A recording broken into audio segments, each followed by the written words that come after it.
cambios sistemáticos del sector energético, del sector de movilidad, de la gestión integral de riesgo, del manejo planificado del uso del territorio y de la planeación urbana, en donde hay una gran oportunidad para mejorar y optimizar el uso de los recursos, pero también construir ciudades bajas en carbono, con todas las transformaciones tecnológicas y los mercados que eso implica, y por el otro lado, nuevas tendencias que nos podrían ayudar a hacer estas transformaciones y volvernos más resilientes, pues son, por ejemplo, todo lo que es la inteligencia artificial, también lo es la modelación de riesgos, ¿no? Tanto incluyendo los datos históricos con análisis geoespacial, pero también incluyendo los escenarios de impactos de cambio climático para que nos den estos escenarios a futuros a una resolución urbana que ayude a buscar soluciones, ¿no? También otro tema que creo que es muy clave para pensar en el futuro de las ciudades son los sensores, ¿no? El Internet de las cosas. Al final, nuestras ciudades muchas veces tienen datos que no todos conocemos o que no existen, hay vacíos de información claves para el tema de cambio climático. Voy a mencionar uno, por ejemplo, los niveles de explotación de los acuíferos, a veces que son subyacentes a ciudades y que están siendo sobreexplotados y que son la reserva estratégica de las ciudades y de las megalópolis muchas veces para hacer frente a una sequía extrema o prolongada, ¿no? Entonces, pues, ¿quién de la mesa sabe, por ejemplo, cuántos años nos queda con los niveles de sobreexplotación del acuífero de la Ciudad de México, del Valle de México? ¿Cuánto tiempo nos queda este acuífero? Nadie va a saber esta respuesta. Entonces es algo que debería estar en el debate público y que existe la tecnología para tener esos datos y esa planeación. Entonces la tecnología y las ciudades pues van a ser un centro de innovación para ir resolviendo estos grandes problemas a los que nos estamos enfrentando con el tema de cambio climático. Hay muchas aproximaciones que están emergiendo para hacer frente al cambio climático. Yo me centraría en todo lo que es la economía circular, que se relaciona también con la resiliencia y la sostenibilidad, pero también en términos de infraestructura verde, adaptación basada en ecosistemas, cómo buscar soluciones basadas en la naturaleza. Eso es algo clave para mitigar, por ejemplo, el tema de las inundaciones, para aprovechar mejor la recarga de los acuíferos, incluso para prever deslaves que puedan ser indirectamente consecuencia de lluvias torrenciales, para hacer una planificación tomando en cuenta el aumento del nivel del mar y que no dejemos que haya una urbanización costera sin una planeación futura bien planeada. Entonces, eso muchas veces todavía no está ocurriendo, ¿no? Y creo que la tecnología, la información geoespacial y los datos nos pueden ayudar a tener mayor transparencia de qué está pasando y monitorear ciertas variables que son claves para hacer una ciudad y una sociedad más resiliente. Entonces, bueno, yo con esto pues, quisiera terminar mi primera intervención y bueno, muchísimas gracias. Muchas gracias, Arnoldo. Pues sin duda traes a la mesa temas bien complejos y bien importantes, ¿no? Entonces, llevo una listita de cosas que podemos platicar un poquito más adelante, pero antes me gustaría seguir con las presentaciones iniciales de todos los ponentes. Vamos con Sandra Guzmán. Qué lujo tenerte aquí. Sé que estás en otra zona horaria, entonces incluso más esfuerzo. Sandra Guzmán es especialista en desarrollo bajo en carbono y financiamiento climático. Es la fundadora del Grupo de Financiamiento Climático para Latinoamérica y el Caribe, GFLAC. Colabora con el Secretariado de la Convención Marco de Naciones Unidas sobre Cambio Climático y fue directora general de las políticas para cambio climático de la Secretaría de Medio Ambiente y Recursos Naturales de México. Un lujo tenerte aquí. Si nos quieres dar unas palabras iniciales. Muchísimas gracias, Flavia. Feliz cumpleaños y muchísimas gracias a Nash y a todo el equipo por la invitación. Un placer saludarles a todas y todos. A mí me gustaría comenzar esta charla quizá con una reflexión. El concepto que conocemos actualmente como el concepto de ciudad, de ciudades, yo creo que es uno de los ejemplos más claros del modelo fallido que hemos establecido como humanidad para desenvolvernos y para relacionarnos con el entorno. Esta idea de que hay que concentrar las actividades en un punto geográfico para eficientar el intercambio de bienes y servicios ha sido una de las grandes bases para lograr, bueno, lo que hoy conocemos como el gran cambio de uso de suelo que se ha visto en el mundo, lo que ha llevado a la degradación de ecosistemas enteros. Esto ha llevado, por supuesto, a la conglomeración de poblaciones en zonas muy, digamos, determinadas en espacios geográficos, que obviamente ha generado una mayor demanda en cuanto a servicios energéticos, servicios de transporte, servicios de agua, de comida, y por supuesto esto ha llevado a al rompimiento de este balance que se tenía en ciertos espacios alrededor del mundo, y es algo pues que es muy evidente en muchos países de América Latina y que se sigue viviendo con gran, digamos, preocupación. Esta idea, además de concentrar núcleos de poblaciones en ciertas zonas, llevó también a una idea de generar, digamos, estas grandes urbes como el centro del desarrollo de las actividades y a devaluar la idea de la ruralidad y de cualquier otro centro que no sean las ciudades, ¿no? Entonces, eso también ha llevado a procesos de discriminación importante que a su vez han recaído en procesos migratorios. Entonces, lo que antes veíamos como zonas, digamos, de desarrollo en diferentes espacios, ahora han llevado a que mucha población ha tenido que migrar para poder encontrar diferentes vías de desarrollo, y justamente en las ciudades es donde se han hecho las grandes concentraciones, por supuesto trayendo impactos como las emisiones de gases de efecto invernadero causantes del cambio climático, pero también otro tipo de contaminantes criterio que, como todos sabemos, afectan la calidad del aire y generan muchísimas muertes en las ciudades derivadas de esta contaminación, sin dejar de mencionar los fenómenos relacionados con el desperdicio, el incremento de los residuos, y todo esto con esta cultura, con esta idea de que las ciudades son el centro en donde se deben desarrollar todas las actividades. Esto es muy importante y es una idea que digamos, se ha quedado digamos, establecida en muchos países, y el problema es que esto está vulnerando a las poblaciones enteras y está reduciendo su capacidad de adaptarse a los fenómenos de cambio climático. Arnoldo mencionaba que, por ejemplo, hacia el 2050, 70% de la población vivirá en ciudades. Hay fuentes que hablan de que será un 80%, ¿no? Y esa tendencia ha sido acelerada en los últimos años. ¿Qué está pasando y por qué es necesario redefinir y transformar la idea de las ciudades? Es muy importante no perder de vista que el gran fracaso que hemos visto en el desarrollo de las ciudades se ha dado porque muchos de los procesos se han trabajado a nivel sectorial, es decir, quienes trabajan en transporte, quienes trabajan en residuos, y esto ha llevado a una ruptura en la comunicación y entre la, digamos, coordinación intra y entre sectores. Y esta es una de las claves fundamentales para cambiar el diseño de las ciudades y para hacerlas más inteligentes. Déjenme les doy un ejemplo. Como saben, las grandes ciudades son las que generan las mayores cantidades digamos, de residuos, en todos sus residuos urbanos y residuos tóxicos y todos los residuos que se imaginen. Y esto ha generado, por supuesto, grandes, digamos, islas, tiraderos. Ustedes sabrán que el tiradero de Las Matas en México, por ejemplo, es uno de los grandes, digamos, nodos de contaminación en toda su expresión. Entonces, si nosotros lográramos un diseño integral de las ciudades, podríamos pensar que esos residuos podrían generar electricidad a través de la generación de biogás, que podría alimentar ciertas localidades. Imaginen un hogar alimentado por biogás proveniente de los residuos y que ese hogar a su vez pudiera alimentar, por ejemplo, un vehículo eléctrico a través de esta generación de electricidad, digamos, que vendría de este biogás. Esta idea de la economía circular es una de las áreas fundamentales en donde tenemos que reconsiderar ya no solo la planeación inicial de los sectores, sino cómo se van a relacionar estos sectores para lograr realmente una visión mucho más integral.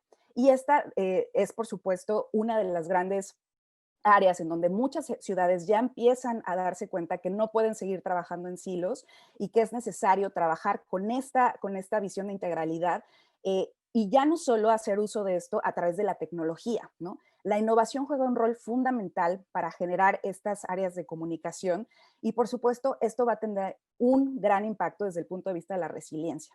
Aquellas ciudades que inviertan sus recursos en esa integralidad entre los sectores y que les permitan, a su vez, digamos, hacer que más gente acceda a todos estos beneficios, van a ser aquellas que van a lograr adaptarse más fácilmente a los impactos de cambio climático. Y cuando hablo de los impactos, no solo hablo de los impactos hidrometeorológicos, pero hablo también de los impactos asociados a la alimentación. Por ejemplo, el COVID ha sido uno de los grandes ejemplos que ha destapado estas grandes carencias, estas grandes necesidades de las ciudades. ¿Qué pasa cuando ya no tienes ciertos alimentos a nivel local y los tienes que traer de otros lados? Tu cadena alimenticia y tu capacidad de resiliencia se reduce significativamente, y ahí es en donde tenemos que pensar en que no puedes resolver un problema aquí sin ver este problema acá, ¿no? Trabajamos en sistemas y esa es justamente la visión que tenemos que pensar cuando hablamos de ciudades inteligentes. Pero sobre todo, y con esta parte, digamos, me gustaría ir concluyendo, hay que alejarnos de esta idea de que las ciudades inteligentes solo deben ser esas ciudades que son las grandes capitales, las grandes ciudades en donde se concentra la población. Hay que redefinir ese concepto y hay que movernos hacia las ciudades, digamos, pequeñas, que en donde todas esas áreas que no están necesariamente concentradas en las grandes ciudades también se vuelvan más inteligentes y jalen, digamos, de regreso a sus poblaciones para lograr un equilibrio muchísimo más estratégico en el desarrollo de estas poblaciones. No es necesario que la gente viaje 2 horas para llegar de un punto al otro.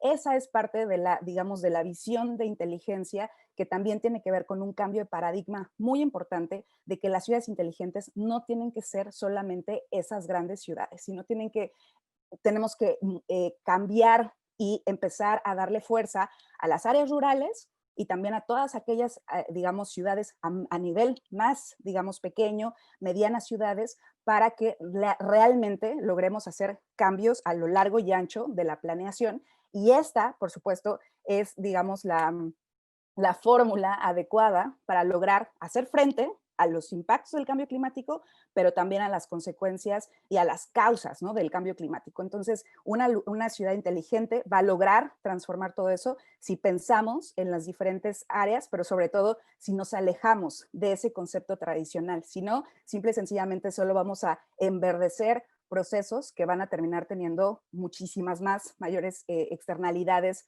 ambientales y sociales. Lo dejaría por aquí y feliz de conversar sobre las preguntas que tengan los participantes. Muchas gracias. Gracias, Sandra. Sí, reinventar y transformar en esta redefinición a las ciudades, ¿no? Bueno, vamos a presentar al siguiente panelista. Él es Flavio Vila, tocayo.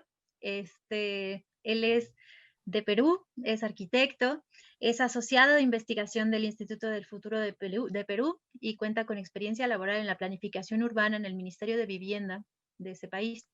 Es el anfitrión del podcast Superurbanos de la plataforma digital Innovación Urbana. ¿Nos quieres dar tus palabras iniciales, Flavio? Sí, buenas tardes a todas y todos. Muchas gracias por la invitación. Feliz cumpleaños. Yo había preparado una pequeña presentación. Creo que ya si tengo permiso. Sí, ahí está. Ya, yo les quiero hablar de la aplicación de la tecnología satelital en la resiliencia urbana. Entonces, perdón, ya. El tema con la resiliencia es que es esta capacidad de un sistema para adaptarse a un cambio o disrupción, sin colapsar o transformarse radicalmente. Y acá hay una palabrita que quiero resaltar, y es esta, porque es a la cual voy a estar volviendo como bastante durante la presentación.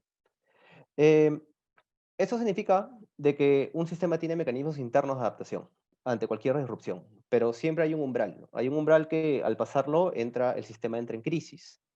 Y la importancia de entender la resiliencia como una capacidad de un sistema es que la ciudad también es un sistema. Y es un sistema de capas complejas que están interrelacionadas para cumplir un objetivo. En este caso es el objetivo que los seres humanos le hemos dado.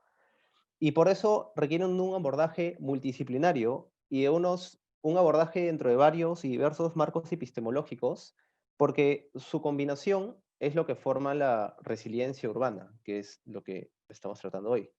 Y en este esquema, lo que quiero que vean es la cantidad de marcos epistemológicos distintos, y de hecho hay uno que aparece ciudades inteligentes arriba en una flecha naranja, que son necesarios para analizar como la resiliencia urbana.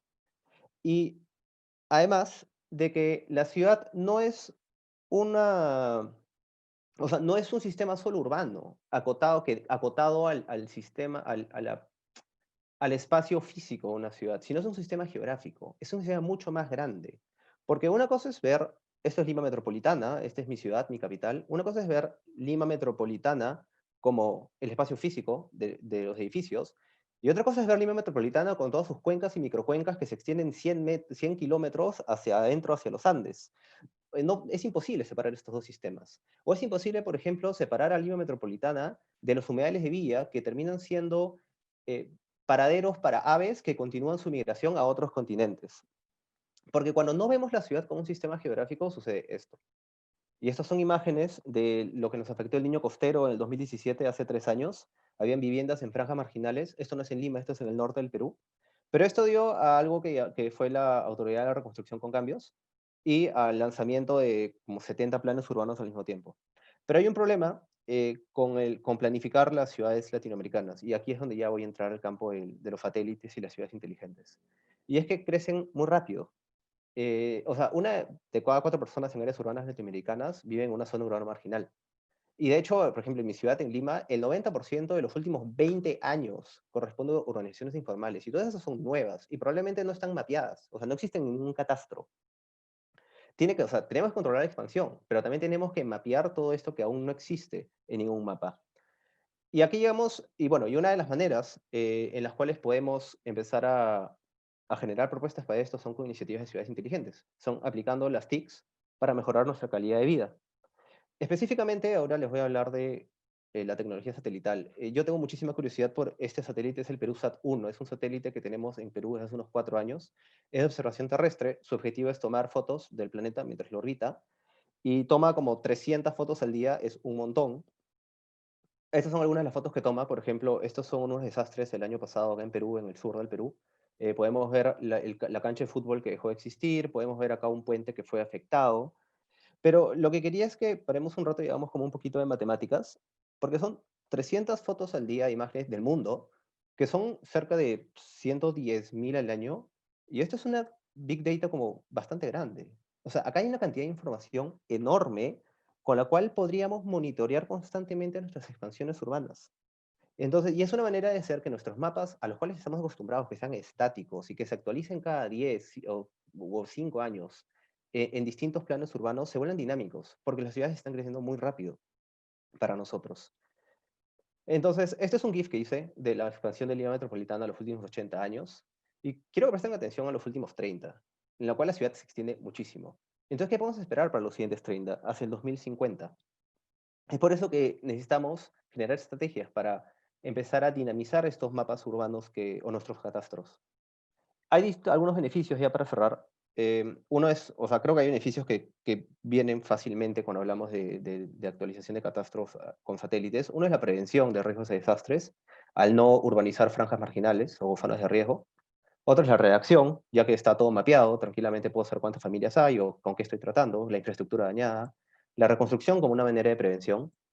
Pero hay una, y es donde ya como quiero estirar un poco esto de los satélites, y es la predicción. Porque esta cantidad de imágenes satelitales y esta Big Data nos permite generar nuevos algoritmos y nos permite empezar a predecir la expansión urbana. Y de hecho esto no es tan jalado de los pelos, porque esto es un software que ya existe. Esto se llama NetLogo. Es un software, las manchas rojas, quiero que vean cómo empiezan a expandirse.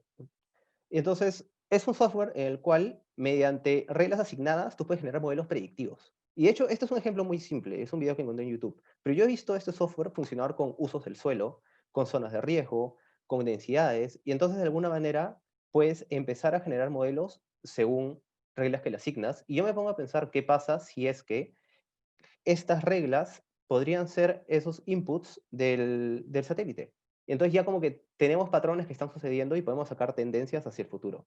Y es una manera de ser más veloces que la expansión urbana, para crear ciudades más justas, seguras y resilientes, porque es un reto que las ciudades latinoamericanas tenemos hacia los siguientes 30 años. Eso es, gracias.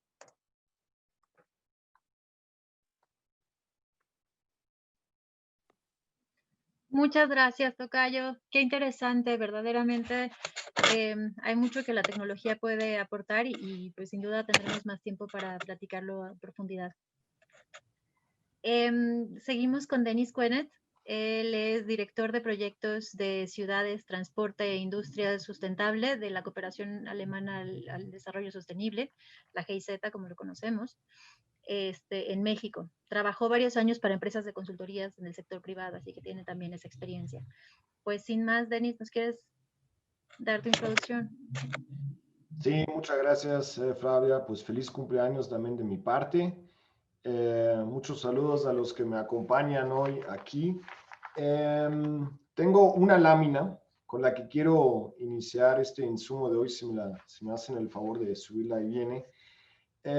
Yo tomé el reto de, como es la semana de Smart Cities de los amigos de la Fundación Neumann, de hacer esta pregunta. Bueno, si estamos hablando de Smart Cities hoy, de ciudades resilientes, pues ¿cuál es la relación y qué sería una ciudad inteligente y resiliente a la vez? Y les traje, basado en nuestra experiencia por parte de la cooperación alemana GIZ en general, pero también en específico en México, pues dos frases que quiero conjuntar, ¿no? Primero, son ciudades que toman decisiones combinando la tecnología digital con los retos del cambio climático y el desarrollo urbano. Y segundo, son lugares que ponen en el centro a la ciudadanía, los hacen parte del proceso y buscan con la tecnología el bienestar de las personas y de la naturaleza, ¿no? Desde mi observación, se sigue todavía manejando dos agendas diferenciadas, una la agenda climática de resiliencia a nivel urbano y otra agenda digital. Mi propuesta es de combinar esas dos temáticas. ¿Por qué? Pues como lo comentaban los que me anticiparon, los retos climáticos en las ciudades son varios. Por el otro lado, no solamente son una víctima de este proceso, las ciudades, ellos también son parte del problema. Y por el otro lado, las ciudades son no solamente el centro económico. Recordemos que las ciudades se crearon para conectar personas y mercancías. Y hasta el día de hoy, esa combinación, esa conectividad cada vez más se da a través de la transformación digital, ¿no? Entonces, las ciudades se enfrentan, desde mi punto de vista, tres retos principales. La de salud, ¿no? Por la pandemia actualmente, la del cambio climático, ¿no? Y la de la transformación digital, ¿no? Y esos retos tienen un montón de oportunidades, tanto para atender los retos que tienen, pero también para usar los datos, la tecnología, en ese sentido que yo aquí planteo, ¿no? Nosotros más tarde en el taller vamos a entrar más a detalle, ¿no? También junto con ejemplos muy concretos de la ciudad de Mérida, que me va a acompañar para justamente entrar en esas temáticas un poco más detalladas, ¿no? Hay un montón de potenciales que luego también los voy a compartir por muchos sectores que ya se mencionaron, ¿no? Pero el concepto, y con eso ya quiero cerrar como un primer insumo, es justamente de combinar la agenda digital con la agenda climática a nivel ciudad. Eso sería todo por mi parte. Gracias. Muchas gracias, Denis.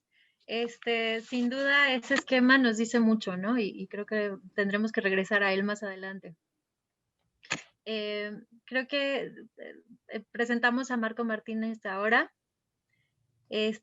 Marco, además de ser moderador ya por 2 días, ¿no? En el primero y mañana, él es autor y es especialista en el mejoramiento urbano.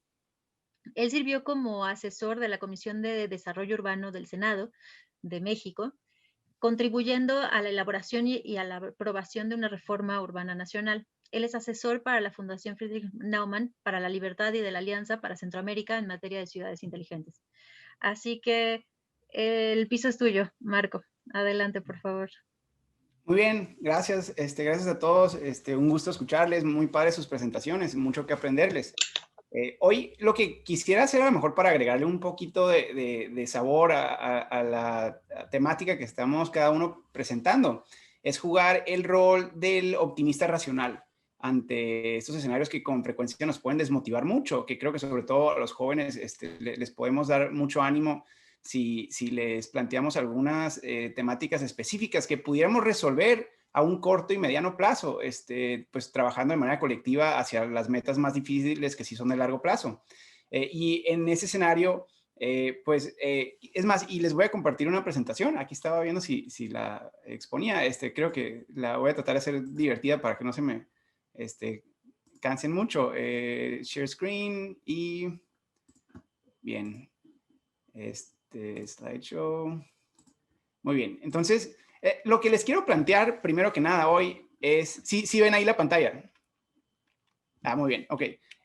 Lo que les quiero plantear primero es que esto no es nada nuevo. O sea, uno de los libros o de las parábolas más antiguas que nos podemos imaginar, que es el cuento del Arca de Noé.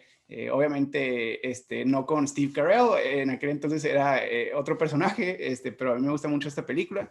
Pero el tema de las inundaciones, pues es bíblico, es antiguo, y ese tipo de fenómenos naturales que representan cambios y desastres y muchas amenazas para la vida humana y para la civilización, son algo con lo que hemos aprendido a coexistir como humanidad desde los principios de cuando menos la sabiduría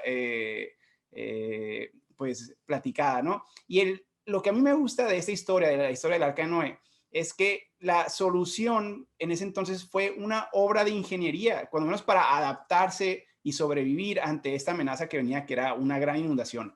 Y eso me gusta porque incluso es muy curioso, es la primer, digamos, el primer manual de ingeniería que encontramos en un libro religioso, y viene con medidas, con tipos de maderas, y viene con cosas muy técnicas que le permitirían a Noé construir una arca para poder, pues, sobrevivir esta inundación.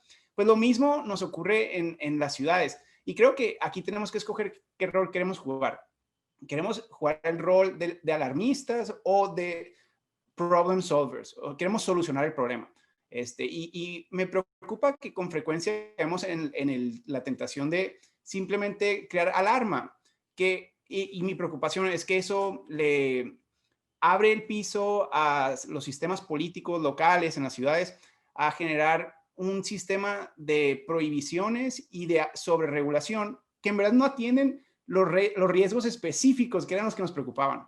Entonces, lo que me gustaría plantear hoy es que hay ciertos temas que sabemos que son las amenazas. Hay cosas y voy a decir que son 3 para simplificar, pero, o sea, en este caso tenemos que enfrentar las inundaciones que vienen, o sea, con o sin cambio climático, ya las veíamos, y va a haber más, pero de todos modos ya teníamos la lluvia de 50 años y la lluvia de 500 años. O sea, los expertos en temas climatológicos saben que cada 500 años va a haber una lluvia de la dimensión del Arca de Noé, y nuestras ciudades, sobre todo las ciudades en costas, no están preparadas, porque ahora a lo mejor ocurren cada 20 años, no cada 500, ¿no? Entonces tenemos que prepararnos. Y pues en ese sentido, el segundo tema son las pandemias, que ya las estamos viviendo hoy. Ya podíamos decir que las vivíamos cada 100 años, pues ahora a lo mejor las vivimos cada 20 años.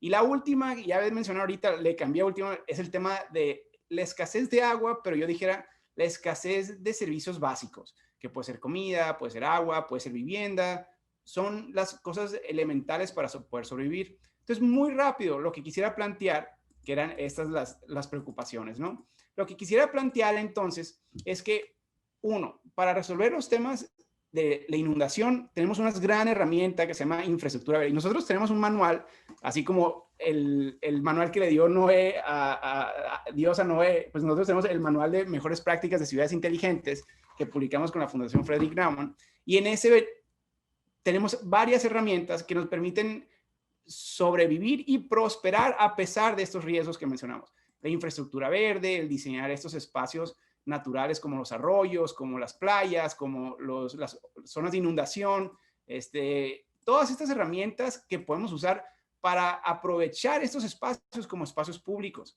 Número 2, el diseño de espacios públicos para ahora que tenemos pandemias, en vez de tener que estar encerrados todos en casa, poder tener espacios abiertos de calidad, bosques, parques de barrio, parques metropolitanas, banquetas amplias, lugares que nos permitan disfrutar la ciudad, ya no nomás sobrevivir, sino aparte disfrutarla a pesar de estas nuevas amenazas.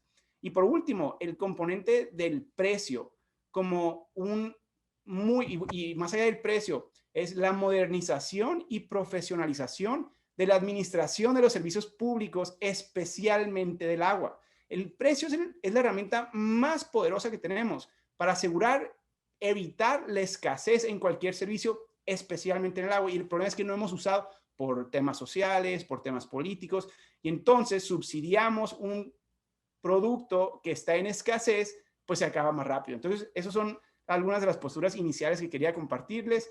Seguramente vamos a tener tiempo de platicar un poco más al respecto, pero por lo pronto me pasó un poquito. Muchas gracias, Marco. Sí, esperemos tener tiempo de platicar de todo esto porque verdaderamente es muy interesante. Pues vamos a presentar a la última panelista, no por ser la última, tiene nada que decir, ¿no? El orden ahora sí no altera los factores. Eugenia Correa Arce se desempeña como directora de Desarrollo Sustentable del Ayuntamiento de Mérida, es socia fundadora de la consultoría Ambiente Sustentable, laboró en la Comisión Nacional Forestal y es socia consejera de la Confederación Patronal de la República Mexicana de Mérida. Muchísimas gracias, Eugenia, por acompañarnos hoy. Muchas gracias a ustedes también por la invitación. De verdad es una gran oportunidad compartir con ustedes un poco las actividades que estamos haciendo aquí en la ciudad de Mérida. Tengo ahí una presentación, no sé si me apoyan a pasarla. Okay.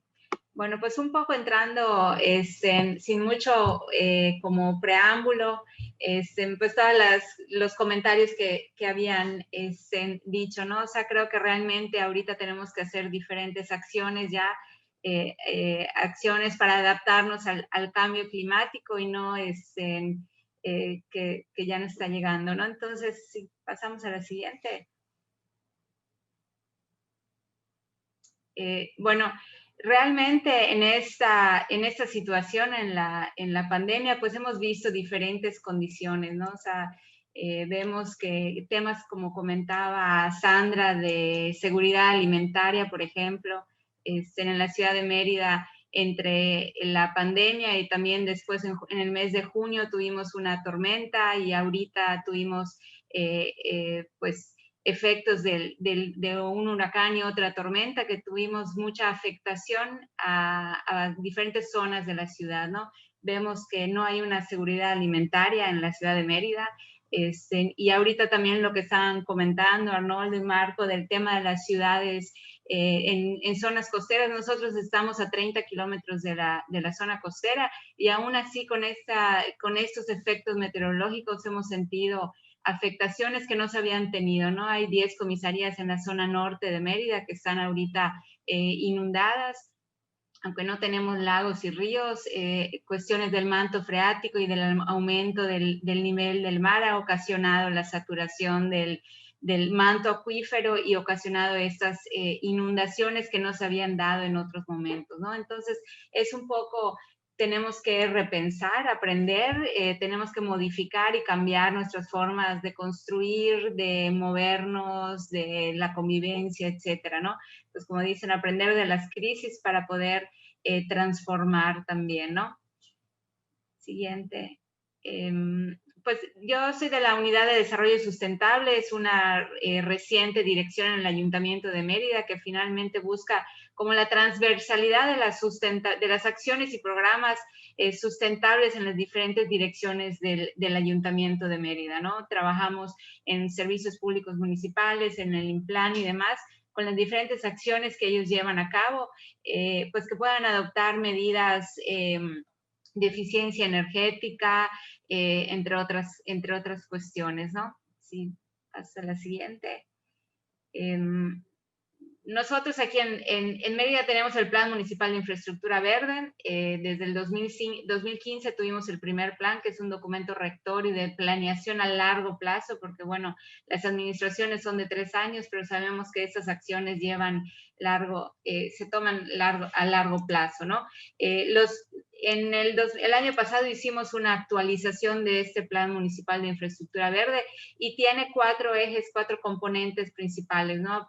Los estudios, los programas y proyectos y una parte fundamental que es precisamente la aplicación que les vamos a compartir ahorita, es la parte del fomento de la cultura ciudadana, ¿no? O sea, empoderar a los ciudadanos a tomar acciones concretas para aportar en la parte de infraestructura verde, ¿no?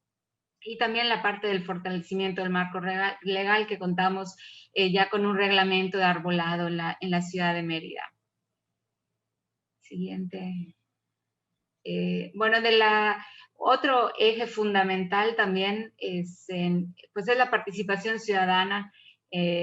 Tenemos diferentes estrategias. Está el programa de Adopta un Árbol, que en el 2019 dimos 24,000 árboles en adopción y este año 6,000 y fracción. Y la Cruzada Forestal, que es un evento también de participación ciudadana, que es el 8º año que se realiza y que este año tuvimos que modificarlo, ¿no? El año pasado participaron 4,000 personas en esta actividad, que consideramos que es una tradición, pero en este caso, en este año tuvimos que modificarlo precisamente por la cuestión del COVID, ¿no? Aún así se tomaron otra forma de trabajarlo y pudimos hacer la Cruzada Forestal y se sembraron 20,000 árboles en zonas prioritarias de la ciudad de Mérida. Siguiente. Otro de los estudios que se han realizado, se realizó el inventario de arbolado urbano con la herramienta digital, el iTree, que además de poder georreferenciar, tiene diferentes logaritmos que te permiten calcular y estimar también los servicios ambientales que proporcionan cada una de las especies, y también nos permite mapear y ubicar georreferenciadamente los árboles, ¿no? También pudimos conocer la cantidad de árboles, la biodiversidad y, bueno, como les comento, la parte de sus servicios ambientales. Siguiente. Bueno, desde el año 2018 hemos estado trabajando con la GIZ, con la Cooperación Alemana al Desarrollo Sustentable. Ellos nos han estado apoyando en diferentes acciones y actividades, principalmente de asesoría y acompañamiento. Puedes pasar a la siguiente.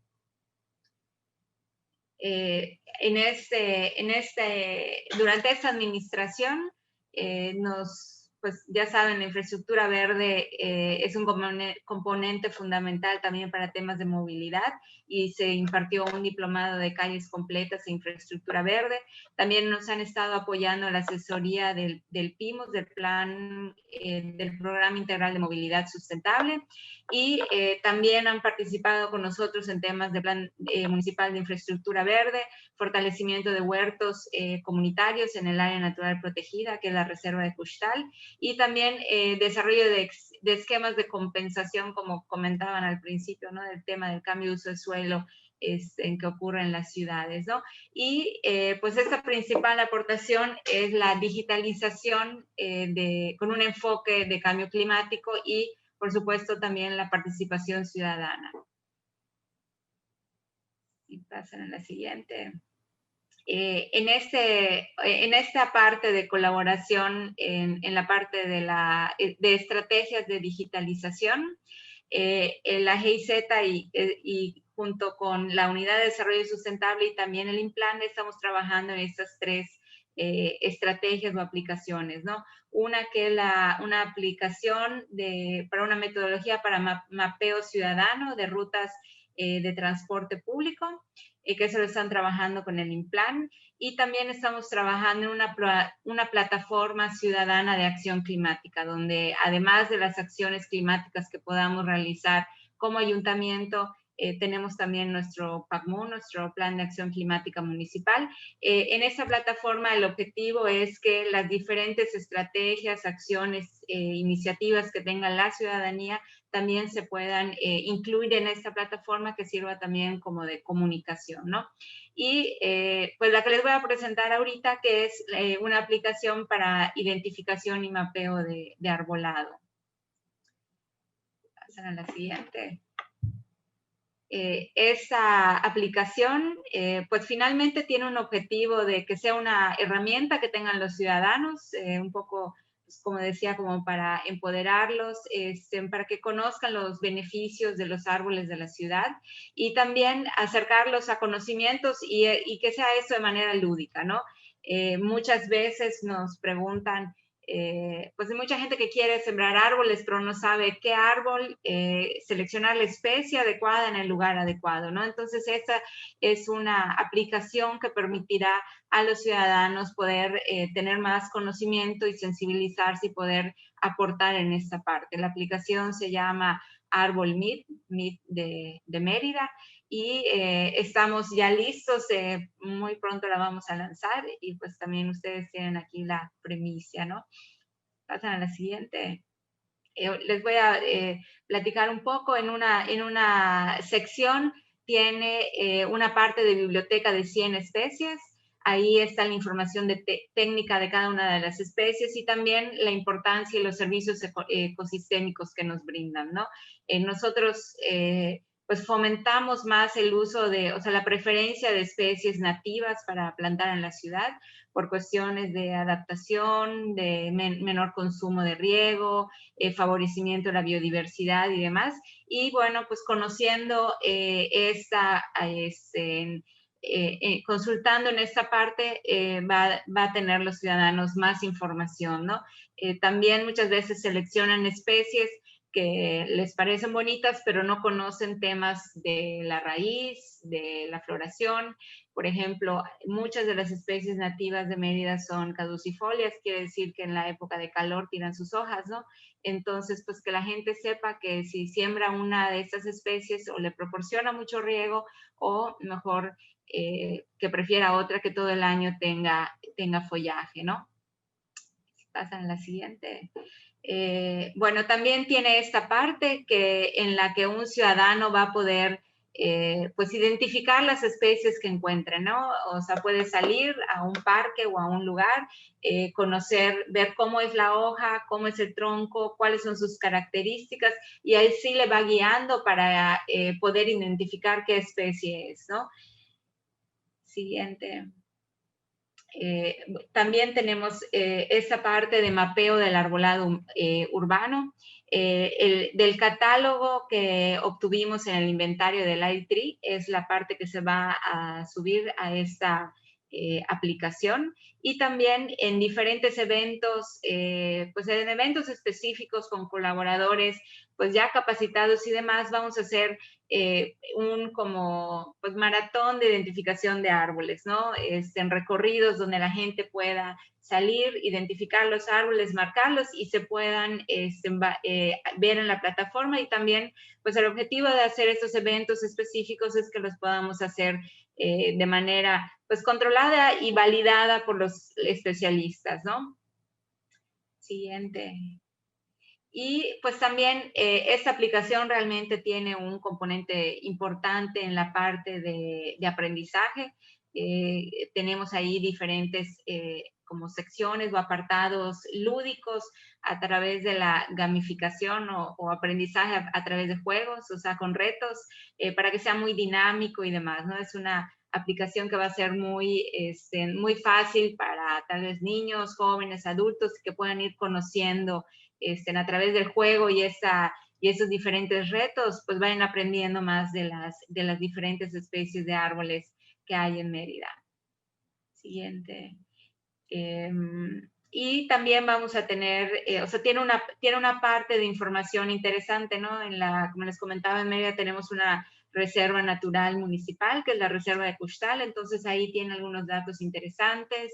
Otra parte de los servicios ecosistémicos, de arbolado urbano, infraestructura verde, ¿no? O sea, tener contenidos lúdicos e interesantes que puedan los ciudadanos obtener información y aprender de este tema. Siguiente. Bueno, aquí quería pues, pasarles un demo de la aplicación.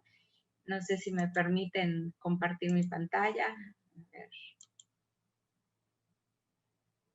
Ahí está. ¿Ya se ve? Sí. Sí, muy bien. Bueno, esta es la pantalla de inicio, Árbol Meet. Como les comento, lo hicimos en colaboración con la GIZ. Aquí, y bueno, estas son las diferentes secciones que tiene la aplicación, ¿no? Está la parte que les decía de catálogo de árboles, la guía de identificación, que es donde alguien puede ir tomando la información para poder identificar qué árbol está observando, la parte del mapeo, material educativo, información de la unidad de desarrollo sustentable para que puedan saber qué otras actividades en el tema de cambio climático realizamos, y también los incentivos que tenemos para el cuidado y mantenimiento de arbolado, ¿no? Voy aquí nada más a entrar a esa parte de catálogo de árboles. Como les decía, tenemos ahorita 100, vamos a tener 100 especies. Aquí se le da clic a uno de las especies y tiene unas fotografías, el nombre en maya, el nombre común, nombre científico, pues que nosotros dividimos si son árboles chicos, medianos y grandes para poder recomendar en qué lugares plantar, pues que si el tipo de hoja, la corteza, el color de las flores, las temporadas. Aquí viene la información y también viene esta parte de los servicios ecosistémicos que brinda, ¿no? Que si hay algunos riesgos, cuáles son también los usos, cuestiones interesantes que tenga cada una de las especies, ¿no? Y aquí en la parte del arbolito nos vamos hacia atrás. Y pues igual, por ejemplo, esta parte de material educativo es pues esa que les decía que queremos como, pues a través de juegos, retos y demás que puedan los niños utilizar o jóvenes o demás y puedan aprender a identificar, ¿no? Aprende a identificar, cómo se identifican, o sea, aquí están como que tips y comenzar los retos, ¿no? Pues bueno, esto es como de manera general la parte de la aplicación. Estamos pues muy entusiasmados, creemos que va a ser una aplicación que va a ser muy útil para la ciudadanía. Desde nosotros en el mes de enero empezamos a planear la cruzada forestal. Como les dije, el año pasado 4,000 personas estuvieron participando en esta actividad, plantando árboles, y en enero empezamos a planearla, pero pues tuvimos que modificar, ¿no? Y muchos nos han estado solicitando participar en plantaciones, en cuidado de arbolado, quieren tener más conocimiento y demás. Entonces creemos que esta aplicación va a estar al alcance de todos los ciudadanos y va a permitirles también hacer pues sus contribuciones en torno del medio ambiente, ¿no? Pues, muchas gracias. Muchísimas gracias, Eugenia. Ahora sí nos proveíste de todo el ejemplo práctico, ¿no? Del caso de Mérida. Lo agradecemos muchísimo. Y me gustaría, aprovechando que esto es la introducción a la parte práctica, Denis, si tienes algún extra, nos quieres contar un poquito cómo fue la participación de GIZ en este pues, gran avance que tienen, ¿no? En esta app. Y contarnos un poquito cómo lo ves tú. Sí, gracias. Pues luego también en el taller vamos a entrar más en detalle en esto, ¿no? Tal vez en el sentido general, como les mencionaba, en el trabajo que hemos hecho en crear ciudades resilientes en los últimos años, nos tocábamos varias veces con retos muy similares, que también muchos de ellos se plantearon que no solamente aplican para México. Creo que el tema de la planeación, el tema de la infraestructura, el tema de los residuos, el tema del transporte, el tema de la energía, el tema de la calidad del aire, son cosas que en toda América Latina, en diferentes contextos, los podemos encontrar, ¿no? Y por el otro lado, lo que nos encontrábamos es una gran apertura a soluciones digitales. Entonces dijimos, bueno, ¿cómo se puede combinar reto con esta apertura, ¿no? y lo hemos hecho un poco siguiendo el modelo desde Alemania, ¿no? En Alemania es así que hay una orientación general de qué es una Smart Cities, hay una valorización cada año, quién es la ciudad más smart, etcétera, por muchos criterios, creo que son como 100.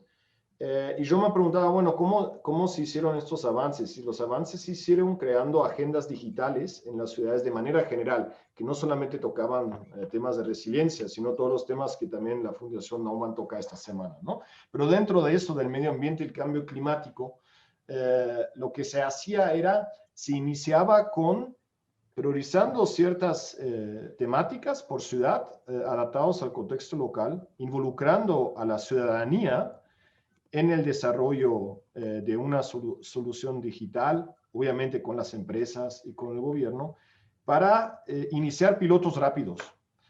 Por dos razones. Primero, para mostrarle, digamos, a la población que hay datos que se pueden usar para el bien común, ¿no? Eso también aplica para otros temas que para el cambio climático, ¿no? Y una de las primeras iniciativas que trajimos fue esta, la que comentó Eugenia, la de, por ejemplo, una aplicación que se desarrolló con la zona metropolitana de Guadalajara, aquí en México, que involucra a la ciudadanía en medir cómo está la situación del arbolado urbano. No solamente eso mejora la toma de decisiones de cómo está ese tema, sino también es una educación ambiental indirecta, porque las personas reportan cómo está el arbolado urbano y eso aumenta mucho más el impacto de muchos proyectos que tenemos a nivel local en las ciudades, ¿no? Porque si es algo que solamente viene una parte de la sociedad, perdemos mucho tiempo en discusiones para llegar a un acuerdo. La tecnología nos puede ayudar en ahorrarnos algunos pasos porque todos estamos acostumbrados que con instrumentos como este, nosotros como consumidores, participantes, hacemos mucho más en la transformación digital que en otros procesos, ¿no? A eso estamos involucrados, pues entonces, ¿por qué no usarlo para el cambio climático en las ciudades? Eso fue un poco la idea y me da mucho gusto que ciudades como Mérida y hay varias más están asumiendo esta forma. Lo tienes que adaptar siempre a tu contexto local. En Mérida lo van a hacer un poco diferente que en Guadalajara, pero creo que la similitud es esa combinación, ¿no? De atender retos urbanos al cambio climático, involucrando a la sociedad, desarrollando tecnología que no solamente son aplicaciones, ¿no? Y muchas veces no hay que desarrollar nada nuevo. Lo que noto muchas veces es que hay muchas cosas que ya existen, ¿no?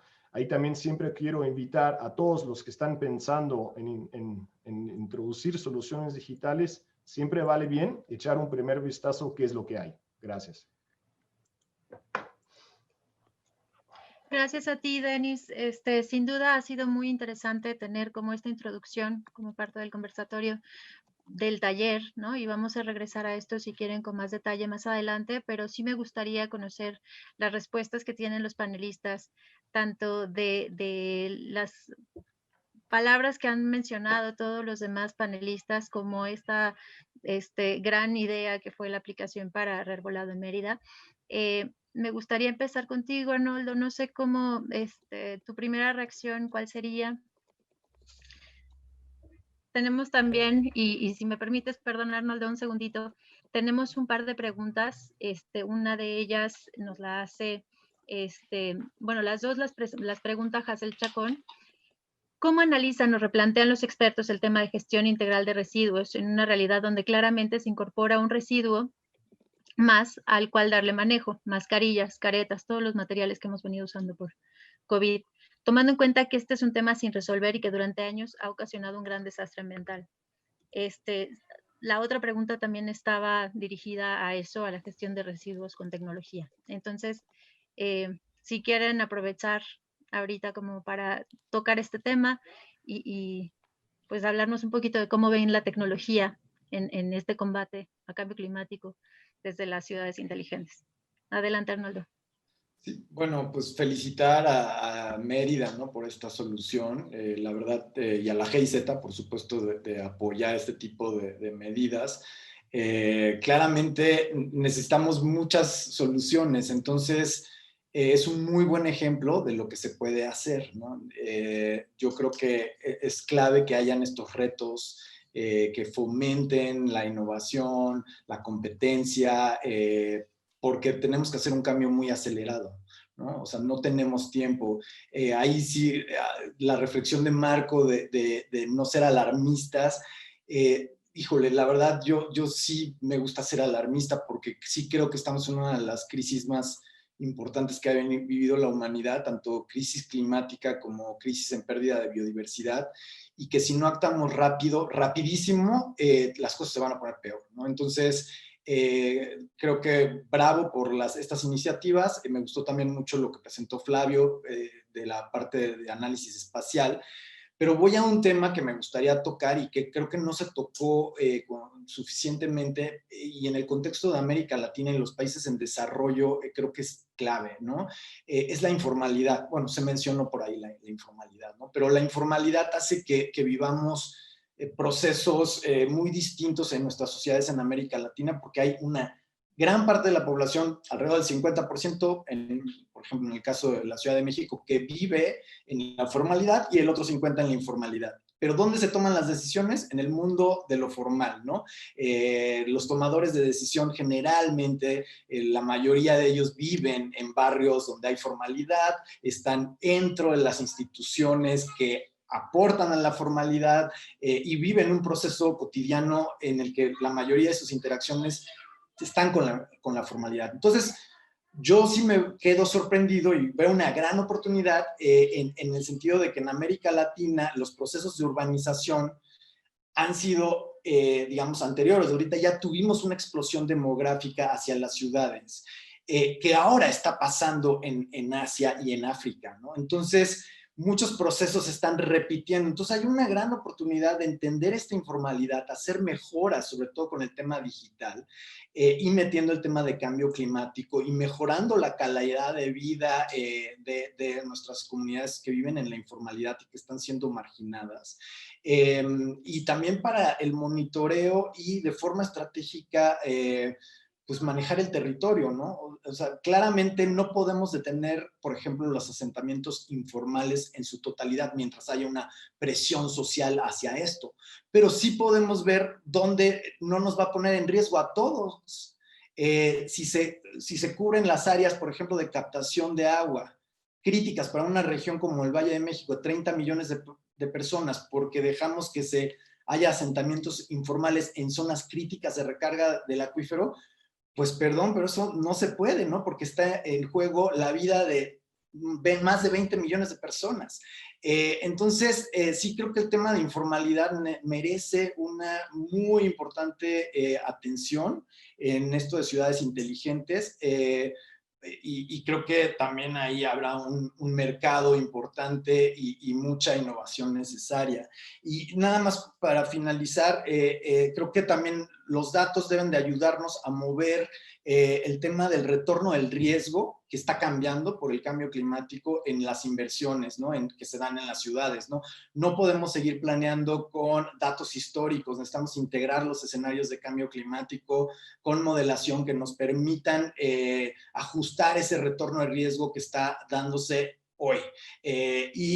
También las inversiones, el retorno de las inversiones tiene que ser también ajustado en términos del plazo, ¿no? Tenemos que pensar de largo plazo, qué implicaciones tienen esas inversiones, cuándo van a transformar el territorio, ¿no?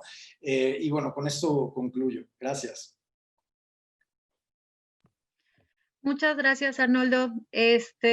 Tocas el tema de financiamiento y el tema de financiamiento es territorio muy cercano de Sandra.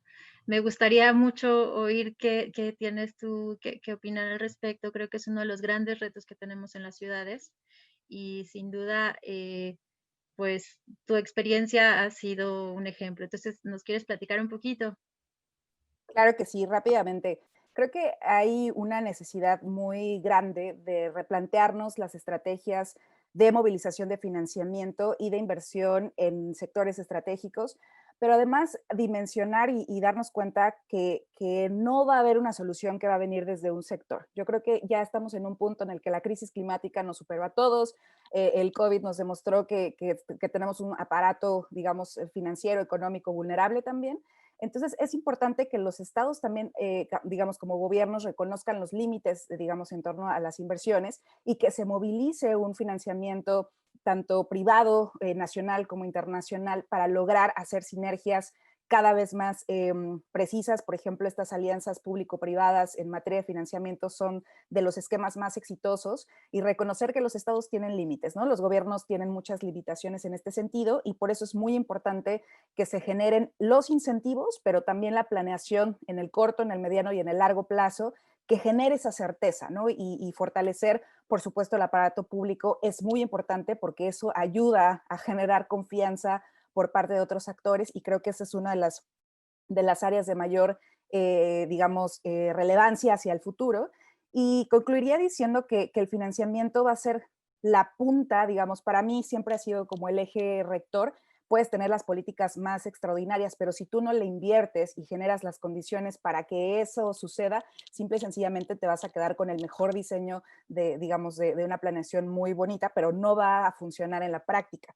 Y en este sentido también hay que ser innovadores con respecto al financiamiento. Hay muchísimos mecanismos que se pueden dar para movilizar este recurso, y sobre todo hay que pensar que el financiamiento debe darse de manera integral, y debemos lograr que estas ciudades inteligentes, digamos, en donde asignemos los recursos, ya no solo para combatir el cambio climático y para, digamos, hacer frente a todas estas crisis, sino también para lograr la reducción de las brechas sociales. No hay ciudades inteligentes si no logramos construir ciudades más humanas, ciudades en donde se reduzcan estas grandes desigualdades, en donde todas estas innovaciones y accesos tecnológicos sean verdaderamente democráticos y que no sean solo de beneficio de una parte de la población, porque eso ya sabemos va a seguir incrementando las brechas entre una población que tiene todos los recursos y la gran parte de la población que se debería beneficiar de esto y que simple y sencillamente no tiene acceso. Entonces,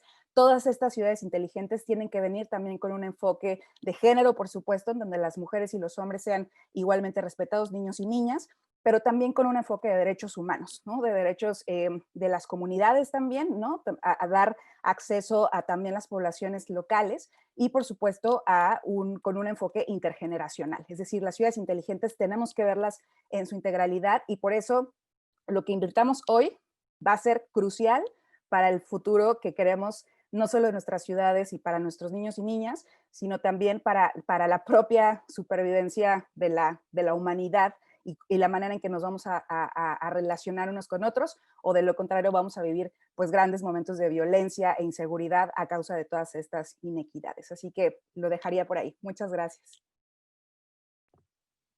Muchas gracias, Sandra. Sí, sin duda es el momento de pensar fuera de la caja, y para eso creo que la presentación que nos diste, Flavio, un poquito incluso como antecedente a lo que nos platicó Eugenia, ¿no? Como la introducción a la aplicación que ellos presentan hoy. Tú mencionabas el tema de complejidad, y recibimos una pregunta que me gustaría pues dirigírtela a ti. ¿Cómo se puede abordar la crisis de residuos urbanos entendiéndola con la complejidad de nuestras ciudades y sociedades? Pues claramente es el resultado de nuestro modelo socioeconómico y de consumo. ¿Cómo podemos aplicar las tecnologías para esta transformación cultural? A ver, No sé si yo, quieras. sí. A ver, yo inicialmente la idea de entender la ciudad como un sistema y verla mediante la inteligencia satelital, a mí me parece de suma importancia. Creo que ya entender como la ciudad como un subsistema geográfico, y también esto un poco lo de Sandra, en el cual, por ejemplo, lo urbano y lo rural ya no son una dicotomía, están relacionados, y ya como que la ciudad se vive con las cuencas, vive con las microcuencas. Yo he trabajado con comunidades de pueblos indígenas a 6 horas en el Amazonas sin ningún tipo de contacto como por vía terrestre, y ellos también están en contacto como que con las ciudades intermedias. Entonces creo que ya no podemos solamente tener un enfoque urbano en el territorio. Esto me lleva a bajar la escala, porque ahí estamos hablando de territorio y grandes regiones. pero en la escala de ciudad yo siento que también esta idea sistemática nos puede ayudar en todo, en temas de equipamientos, en temas de agua, de servicios y en residuos sólidos, y ahí puedo ya llegar a la pregunta. En el sentido de que, o sea, este enfoque sistemático de entender de que el residuo sólido y el botadero de basura también está ligado a un lugar de inseguridad ciudadana y está ligado a esta teoría, por ejemplo, de las ventanas rotas y de que todo esto termina sumando y está interrelacionado es de suma importancia. Acá tenemos, o sea, yo me gustaría hablar de un ejemplo que vi acá en Perú. No estar tanto relacionado a residuos sólidos, está más relacionado a temas de ahorro de recursos y tecnología. Había una iniciativa en la cual unos chicos universitarios habían inventado una manera de un sensor para reconocer la humedad de los parques. Cosa de que en vez de que la persona que riega venga y riegue infinitamente, y eso es lo que ahora se hace, cuando el sensor llegaba a una cierta humedad, venía el contratista y regaba el parque cuando era necesario. Entonces yo siento que la tecnología y la aplicación de las tecnologías de información y comunicaciones en la ciudad nos va a dar eso, nos va a dar una manera de ahorrar los recursos, de seguir más, de tener mucha más inteligencia en el planteamiento de nuestros sistemas. Eso es lo que tendría que agregar. Muy bien, Flavio, muchas gracias. Hacen una pregunta un poquito como, pues, voy a concentrar todas las preguntas sobre la aplicación al final para que nos platique un poquito más Denis antes de cómo participó la GIZ sobre digamos, el caso específico de Mérida. Pero me gustaría antes, como las preguntas generales en donde todos, pues han tenido mucho interés, ¿no? ¿Cómo reaccionas, Marco, al uso de estas aplicaciones y cómo se vincula, por ejemplo, con los 3 grandes retos que tú mencionabas? Sí, mira, a lo mejor y para poner en orden un poco algunas de las ideas que planteamos, porque sí es cierto que hay muchas herramientas y hay muchos retos y cada uno nos apasionamos y empezamos a tener un impacto positivo en nuestros campos de actuación, y creo que el trabajo que se está generando desde todos los aspectos, en lo social, en lo ambiental, en lo urbano, de la mano en equipo vamos avanzando todos muy bien. Pero sí hay ciertos componentes, y ahorita sobre todo hablando, por ejemplo, del tema de la informalidad y el tema de los residuos sólidos, que creo que a nosotros nos dan tranquilidad de recordar que hay ciertos componentes muy específicos que si hacemos bien en las ciudades vamos a poder mitigar un 95% del desastre que tenemos hoy. Y hablando de manera específica, digamos, en las ciudades hay 3 componentes que si los hacemos bien, entonces ya no importa tanto la formalidad de cada estructura construida específica, ya si es de cartón, de un piso, de 5 pisos, si es la tenencia de la tierra, se resolvió. Pero el problema es que no lo estamos haciendo. Entonces los 3 principios básicos es, 1, proteger las zonas de valor ambiental. Y a decir, no, sí es cierto, las zonas donde se recarga los mantos acuíferos, las zonas tienden a ser las zonas de inundación, bueno, cuando llega a llover cada 50 años,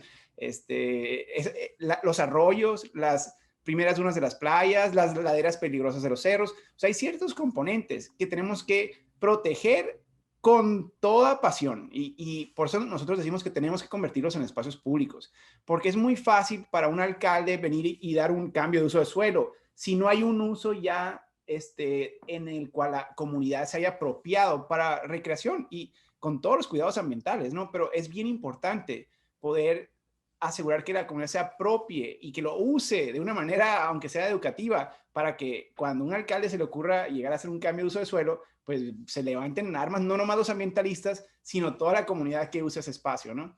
Ese es uno. El segundo son las vialidades. El poder tener vialidades cuando menos primarias, que articulen la movilidad de una manera sustentable. Es la única manera en que el transporte público masivo, que es la alternativa al privado, al individual, necesitamos una traza inteligente de vialidades, cuando menos primarias. Y casi ninguna ciudad de Latinoamérica ha hecho esa traza de manera adecuada, porque estamos enfocados en lo que ya construimos y no queremos planear lo que no hemos construido. Mérida es un ejemplo que destaca en este caso y me llama la atención. Es de los pocos que hemos visto a nivel Latinoamérica. Y por último, el tema de los parques. Los parques de barrio, los parques metropolitanos, los parques naturales, que pueden ser estatales o nacionales, no se hacen solos y un desarrollador nunca te lo va a hacer. Entonces, el municipio, la autoridad tiene que definir dónde van a ir esos para articular a diferentes tipos de desarrollos inmobiliarios alrededor de una visión urbana a nivel de barrio, o sea, poder regresar a la escala de planeación de barrio, y eso lo tiene que hacer la autoridad. Ahora, ¿dónde le agrego la tecnología, la digitalización a todo esto? Es que esa es la parte de infraestructura, pero la parte operativa, sobre todo ante riesgos de inundaciones, de pandemias, requiere cierto tipo de operatividad, de respuesta de emergencia, y ahí es donde nos puede servir muchísimo la tecnología. Entonces, yo creo que la tecnología, y en inglés me gusta más, porque hubiera sido 3Ts, que es tecnología para la transparencia y como resultado final para la confianza de la ciudadanía, que en inglés es trust. El enfoque es poder tener confianza en la autoridad. Si podemos tener un sistema de confianza en la autoridad que nos asegure que los datos que nos están dando son confiables, entonces cada familia, cada inversionista, cada comunidad va a poder tomar decisiones adecuadas para poder sobrevivir a las emergencias que se nos vengan. Pero el problema es que no tenemos ahorita confianza en que la información de un tema o de otro tema es confiable, y eso la tecnología puede ser la solución. La tecnología nos puede ayudar a transparentar toda la información y desglosarla para que la ciudadanía tome las mejores decisiones posibles. Muchas gracias, Marco. Sin duda, eso es muy cierto. La confianza es uno de estos puntos estratégicos, ¿no? Para la acción climática. Y ahí me gustaría regresar un poquito, Arnoldo, tú hablabas de la urgencia y de que sí necesitamos hasta cierto punto ser alarmista. Me gustaría regresar nada más contigo rápidamente para que nos comentes cómo ves tú digamos, la participación de la planeación en las ciudades como una clave para la resiliencia. O sea, si estamos hablando de la necesidad de adaptación, ¿cómo podemos gestionar política pública?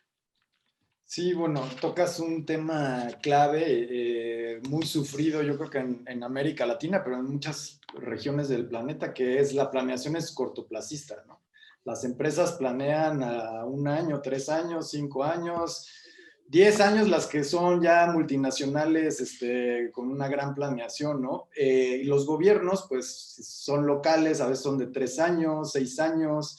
Estos temas son de largo plazo, ¿no? Entonces no tenemos la estructura institucional en la mayor parte del planeta, incluido la gran mayoría de América Latina, instituciones fuertes que tengan plazos de planeación de 20, 30, 50 años, ¿no? Tenemos una debilidad institucional y a todas escalas, ¿no? También a la escala global tenemos instituciones débiles para hacer frente a estos problemas globales, ¿no? Entonces, sí tenemos que replantear cómo hacemos la planeación. La planeación ya no puede ser de 6 años, de 10 años, o sea, tenemos que hacer planeaciones de 20, 30, 50 años.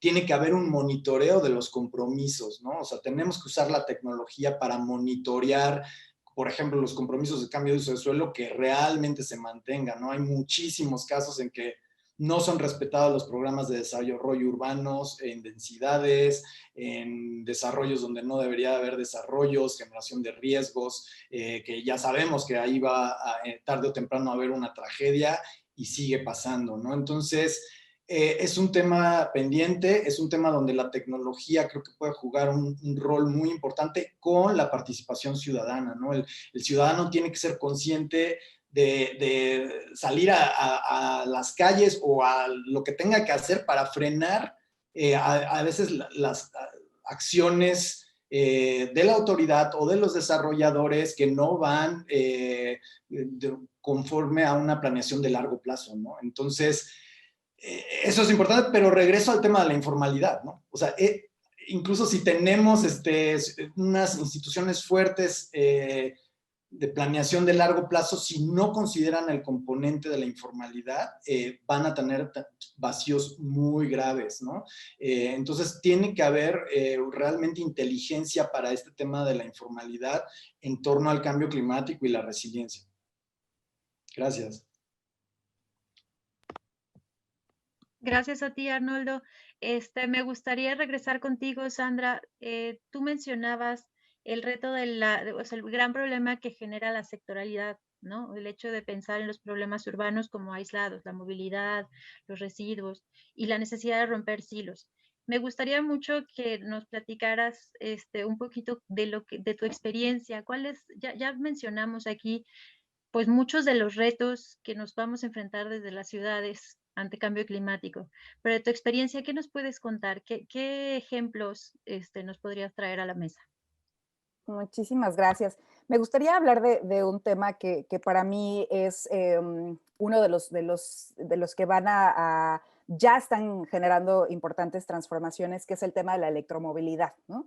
Por ejemplo, uno de los temas que hemos discutido a lo largo de todos estos años es que tenemos que transitar de los hidrocarburos a las fuentes de energía renovable y que eso nos permita también volver, digamos, a estas estructuras más de electrificación. En este caso, la movilidad es una de las áreas en donde más se ha apostado digamos, al cambio de los vehículos tecnológicamente. Pero el tema no es solo pasar de los vehículos de combustión interna a vehículos, digamos, eléctricos, porque eso de fondo no resuelve temas de movilidad, por ejemplo, ¿no? Resuelves el tema digamos, de la reducción de emisiones in situ, que te va a mejorar la calidad del aire, pero no te resuelve temas pues, de tráfico, de reducción, digamos, en términos del pasar 2 horas en el tráfico todos los días.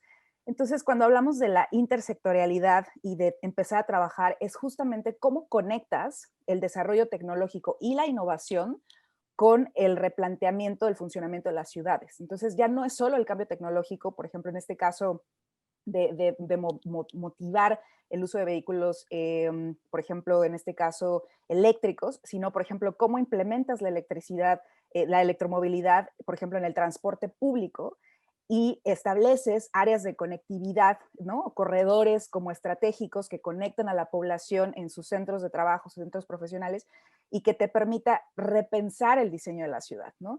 Por supuesto, haces uso de la innovación, tanto, digamos, tecnológica como desde el punto de vista, digamos, de la innovación digital y muchas otras herramientas, pero ya no te quedas solo con ese punto, sino empiezas a reconstruir. Y creo que eso es fundamental cuando hablamos del cambio de las cosas, porque si no pensamos este tipo de cambios paradigmáticos desde la raíz, entonces, insisto, solo vas a generar más problemas. Entonces, vamos a tener ahora más vehículos eléctricos, va a haber un problema más por la demanda de litio, va a haber más problemas derivados del desecho de las baterías. Es decir, no es solo producir más diferente, perdón, no solo producir en la misma cantidad, solo con otra tecnología, sino cambia sustantivamente la manera en que planeas las ciudades, ¿no? ¿Cuáles son las necesidades reales de movilidad? Y ahí donde están las necesidades reales, colocas esta innovación para que el cambio sea más estructural.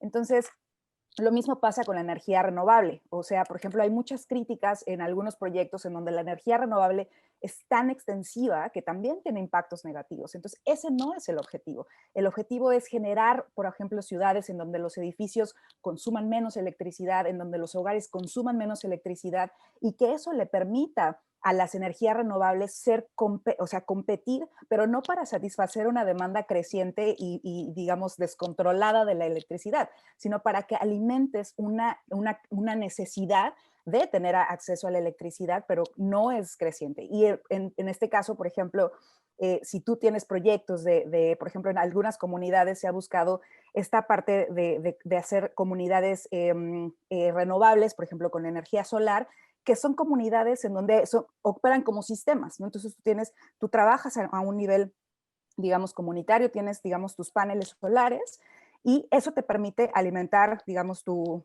luz en tu casa, pero además también puedes alimentar tu vehículo si es que tienes eléctrico. Y lo que haces es descentralizarte también de la red. Entonces también esta idea de que todo tiene que estar centralizado, todo tiene que ser grande, todo tiene que ser a estas grandes escalas, esa es de fondo lo que tenemos que cambiar de raíz.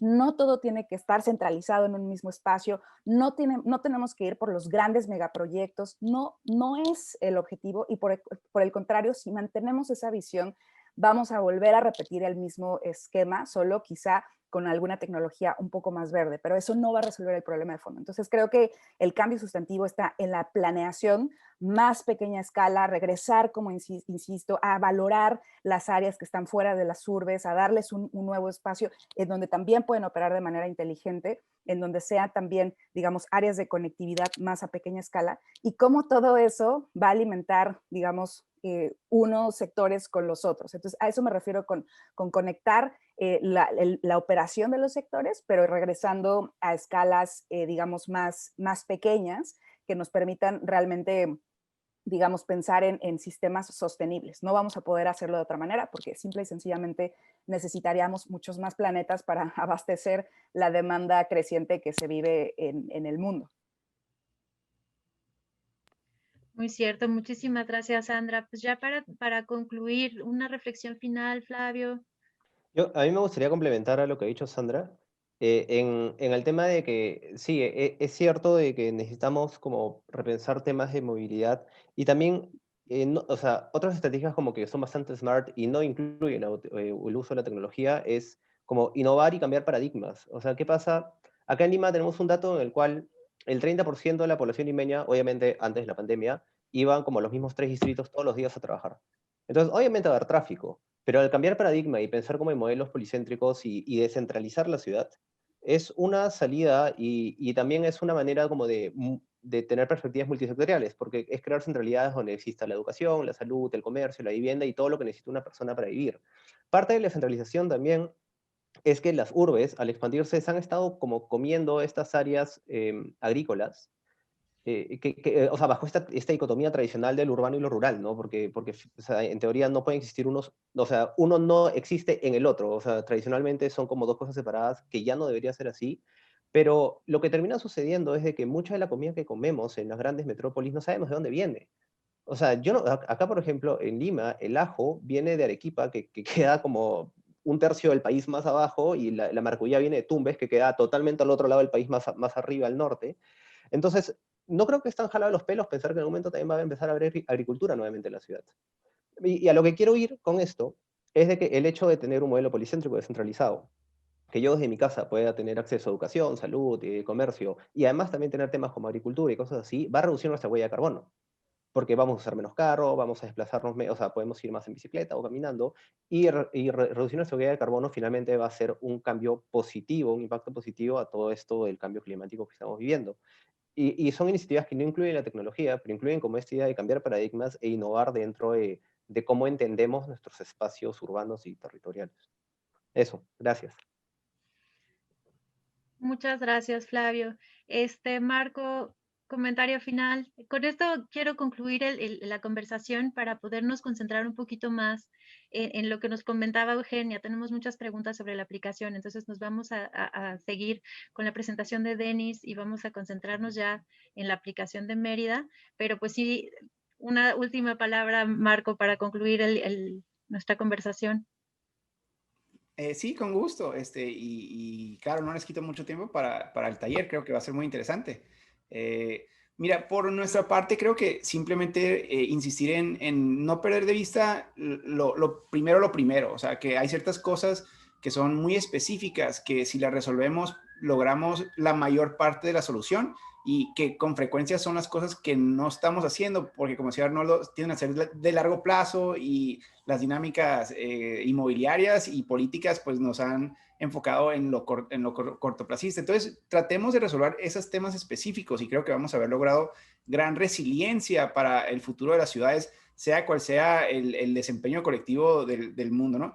Pero por otro lado, dejar también a lo mejor un poco de optimismo, que en el mundo existen innovaciones y existen emprendedores y existen científicos que están transformando inventos revolucionarios que van a ayudarnos más de lo que nos imaginamos. Entonces, no dejemos de confiar en la creatividad humana y en el ingenio de mentes brillantes que se están dedicando su vida a resolver muchos de estos temas energéticos, de movilidad, y pues a lo mejor hacer lo que nos toca desde el sector público, que es lo básico cuando menos, que es lo colectivo, que no van a hacer ellos, pero pues sentar las bases para que prospere a nivel ciudad también esa innovación y que de sus ciudades salgan muchas de las soluciones que se requieren para el planeta entero. Muy cierto. Muchísimas gracias, Marco, Arnoldo, Sandra, Flavio, por acompañarnos en esta conversación. Nos queremos quedar, los invitamos obviamente a que se queden con la presentación de Denis, que complementa lo que nos presentó Eugenia, que me dio mucho gusto que se pudiera incorporar como parte de este conversatorio, porque creo que enriqueció mucho pues nuestra plática, pero ahora sí nos concentramos en la aplicación. Entonces, Denis, te doy la palabra. Sí, gracias.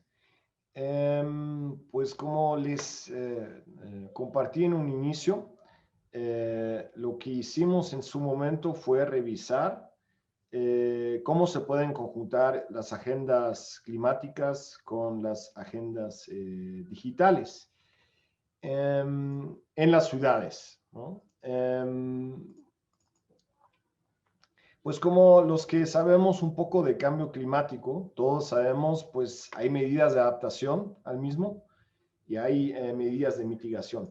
Yo, en mi experiencia, no hemos visto diferencia ahora si en uno o en el otro habrá más o menos potencial para conjuntar estas dos agendas, ¿no? Muchos de los sectores que hoy mencionaron aquí mis colegas panelistas, tienen potenciales altísimos para integrar soluciones digitales, ¿no? Tal vez en adaptación muy breve para, ya también resumiendo un poco, ¿no? En planeación urbana, por ejemplo, en densificación de las ciudades, de crear ciudades más compactas, en infraestructura verde, en seguridad alimentaria, o sea, que no pase lo que comentó el colega de Perú, que tengamos que transportar todo por todo el mundo, la gestión hídrica, y el tema de la biodiversidad y servicios ecosistémicos. En todos estos 5 puntos en adaptación hay casi un sinfín de informaciones, datos y posibilidades donde se pueden conjuntar las tareas que igual se tienen que hacer con soluciones digitales. Si quiero hacer una ciudad más compacta, tengo que conocer los datos de densidad. Si quiero mejorar la gestión hídrica, tengo que conocer cómo está el tema del agua, el tema de la lluvia, cómo la estoy recolectando, etcétera, y etcétera. En mitigación es similar. En mitigación, en los sectores clásicos, ¿no? De las ciudades, el transporte, residuos, la energía y la industria, lo mismo, un sinfín de potenciales, ¿no? En movilidad, muchas veces, en muchos lugares, en México, pero también en América Latina, faltan información, por ejemplo, de quién está usando el transporte público y de dónde va a B, ¿sí? Eso es la base para tener un transporte público eficiente y también es, como se comentaba ya por parte de Sandra, eso también es la base si queremos electrificar el transporte, porque electrificar el transporte es una decisión de inversión. Y las decisiones de inversiones se toman en base de datos, ¿no? En residuos, que ya se tocó varias veces, las tecnologías de separación, de reciclaje, pero también para atender un problema que tenemos en todo el continente relacionado con los tiraderos abiertos, otros sin fin de potenciales, en el alumbrado público también. ¿Qué significa potenciales en este sentido? No solamente significa atender retos ambientales y climáticos en las ciudades con tecnologías, significa también, si lo haces de forma inteligente como ciudad, ahorrar costos y tomar esos costos para invertirlos otra vez en los temas de priorización que decidiste para tu ciudad, ¿no? Hay un montón, el alumbrado público, un ejemplo, en el tema de residuos, en el tema de movilidad, en el tema de la infraestructura, hay el tema del costo y beneficio, hay que transparentarlo, porque muchas veces la primera reacción es, uy, esto nos va a costar un montón de dinero y no lo podemos hacer. Esto lo conocemos, ¿no? Pero cada caso es diferente. Y hay soluciones también para el acceso al financiamiento, ¿no? Entonces, lo que yo propongo y lo que hicimos también como Mérida, como Eugenia lo presentó, son 3 pasos para integrar soluciones digitales para crear ciudades inteligentes y resilientes. Primero es un buen análisis. ¿Qué retos climáticos tiene la ciudad? Algunos no saben, ¿sí? Siempre pensamos que ya todos sabemos, ¿no? Porque lo que hoy lo analizaste, en 10 años puede ser diferente. Segundo, ¿qué datos tengo y cómo los estoy usando? Cada día se están generando un montón de datos en las ciudades, pero eso no significa que los estamos usando y todavía no significa nada para el fin como, para el que los podríamos estar usando. 3, pues con esto analizar los potenciales que hay bajo aspectos no solamente climáticos, sino también económicos y sociales. Definir prioridades temáticas en adaptación y mitigación, revisar las soluciones existentes, ya lo mencionaba, hay muchas cosas ya. Lo que ya hizo Mérida, como el ejemplo del arbolado urbano, como les comentaba, esto ya tiene una base, ¿no? Que lo hace más fácil bajar los costos. Y si necesitas invertir, pues identificar los canales de financiamiento que hay. No todos los ayuntamientos en México ni en América Latina podrán financiar todas estas medidas solas, pero hay soluciones. Eso es el análisis. Segundo, implementar, ¿no? Pues con los actores de la ciudad, con el sector privado, con la sociedad, con el gobierno, yo siempre propongo una agenda digital compacta. Nada de diagnósticos de 200 páginas que nadie entiende ni nadie lee, menos la población. Algo compacto, creativo, manejable y que traspase las administraciones por esa razón. Tener en cuenta la seguridad y protección de datos, un tema que obviamente nosotros, yo como alemán, desde la parte de la cooperación alemana, es uno de los temas que en Alemania le estamos prestando mucha atención, pero también en América Latina, mientras más usamos estas cosas, más el tema de seguridad y protección de datos tiene que tomarse en cuenta, porque la población también va a ir cambiando en su sensibilidad hacia este tema. Desarrollar mecanismos de participación ciudadana. Mérida lo hizo, en Guadalajara también se hizo, de que la ciudadanía va a hacer esto. También hay que explicarle cómo funciona la participación ciudadanía en conjunto. Y lo mejor es involucrándolos, ¿no? Iniciar con pilotos rápidos y luego ampliar las actividades. Puedes empezar con el arbolado urbano, pero luego lo puedes ampliar, digamos, a todos los espacios verdes de una ciudad, para dar un ejemplo, ¿no? Una buena comunicación social continua. Muchas veces estas cosas se implementan y no hay comunicación social específicamente de varias entidades gubernamentales. Entonces la población se sorprende que de repente se ha cambiado esto o se introduce esto, y lo que no conozco o donde no estuve involucrado, el trabajo de transacción para aceptación es mucho más largo, ¿no? Y como último, cuando tengo esto en implementación, pues el seguimiento y la mejora continua, ¿no? De asegurar la sustentabilidad de la inversión.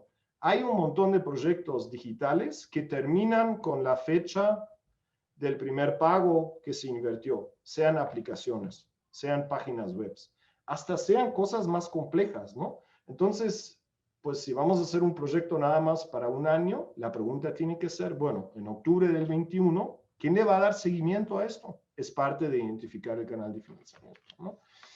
Adaptarla a la agenda digital con las lecciones que se aprendieron, y bueno, lo que está haciendo Mérida y lo que nosotros como GIZ siempre apoyamos es compartir las experiencias con otras ciudades en el mismo país, en la región, en el mismo estado. Eso ayuda para dos cosas: aceptación, pero también genera eso de que nos damos cuenta de qué están haciendo los otros para no duplicar, ¿no?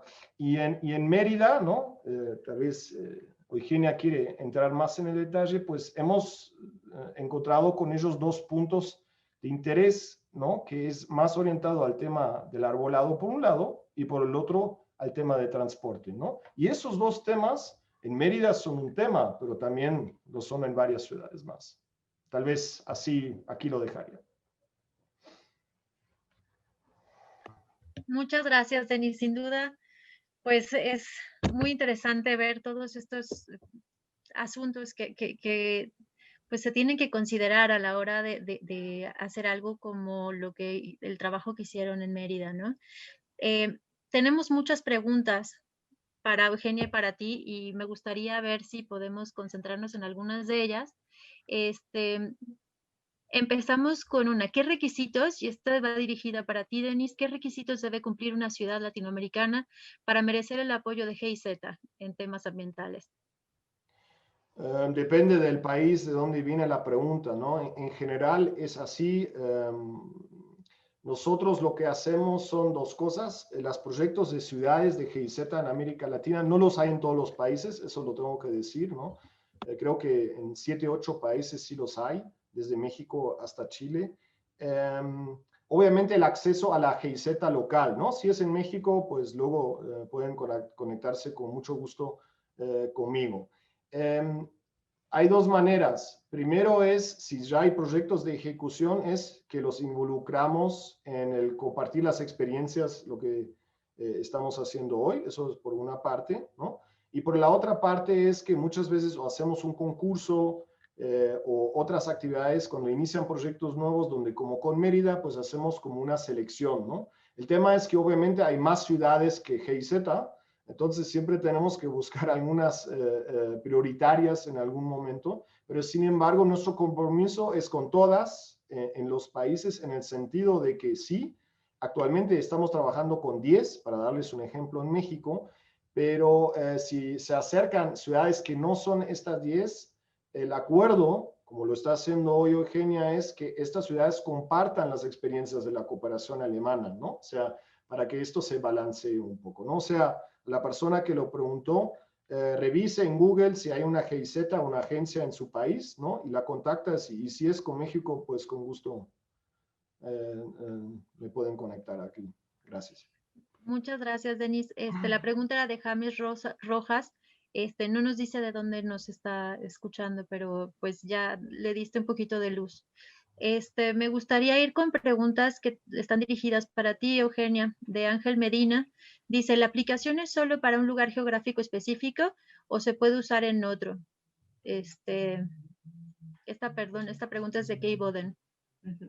Sí, realmente la aplicación está para el municipio de Mérida, ¿no? Está disponible para todo el municipio. Como les comenté, tenemos producto del inventario que hicimos con el i3, van a estar identificados en algunos de los árboles que se mapearon en el inventario, y pues son 100 especies que son nativas y como que un poco las más frecuentes en el municipio de Mérida, ¿no? Podían utilizarla en cualquier lugar, pero realmente pues es información local, ¿no?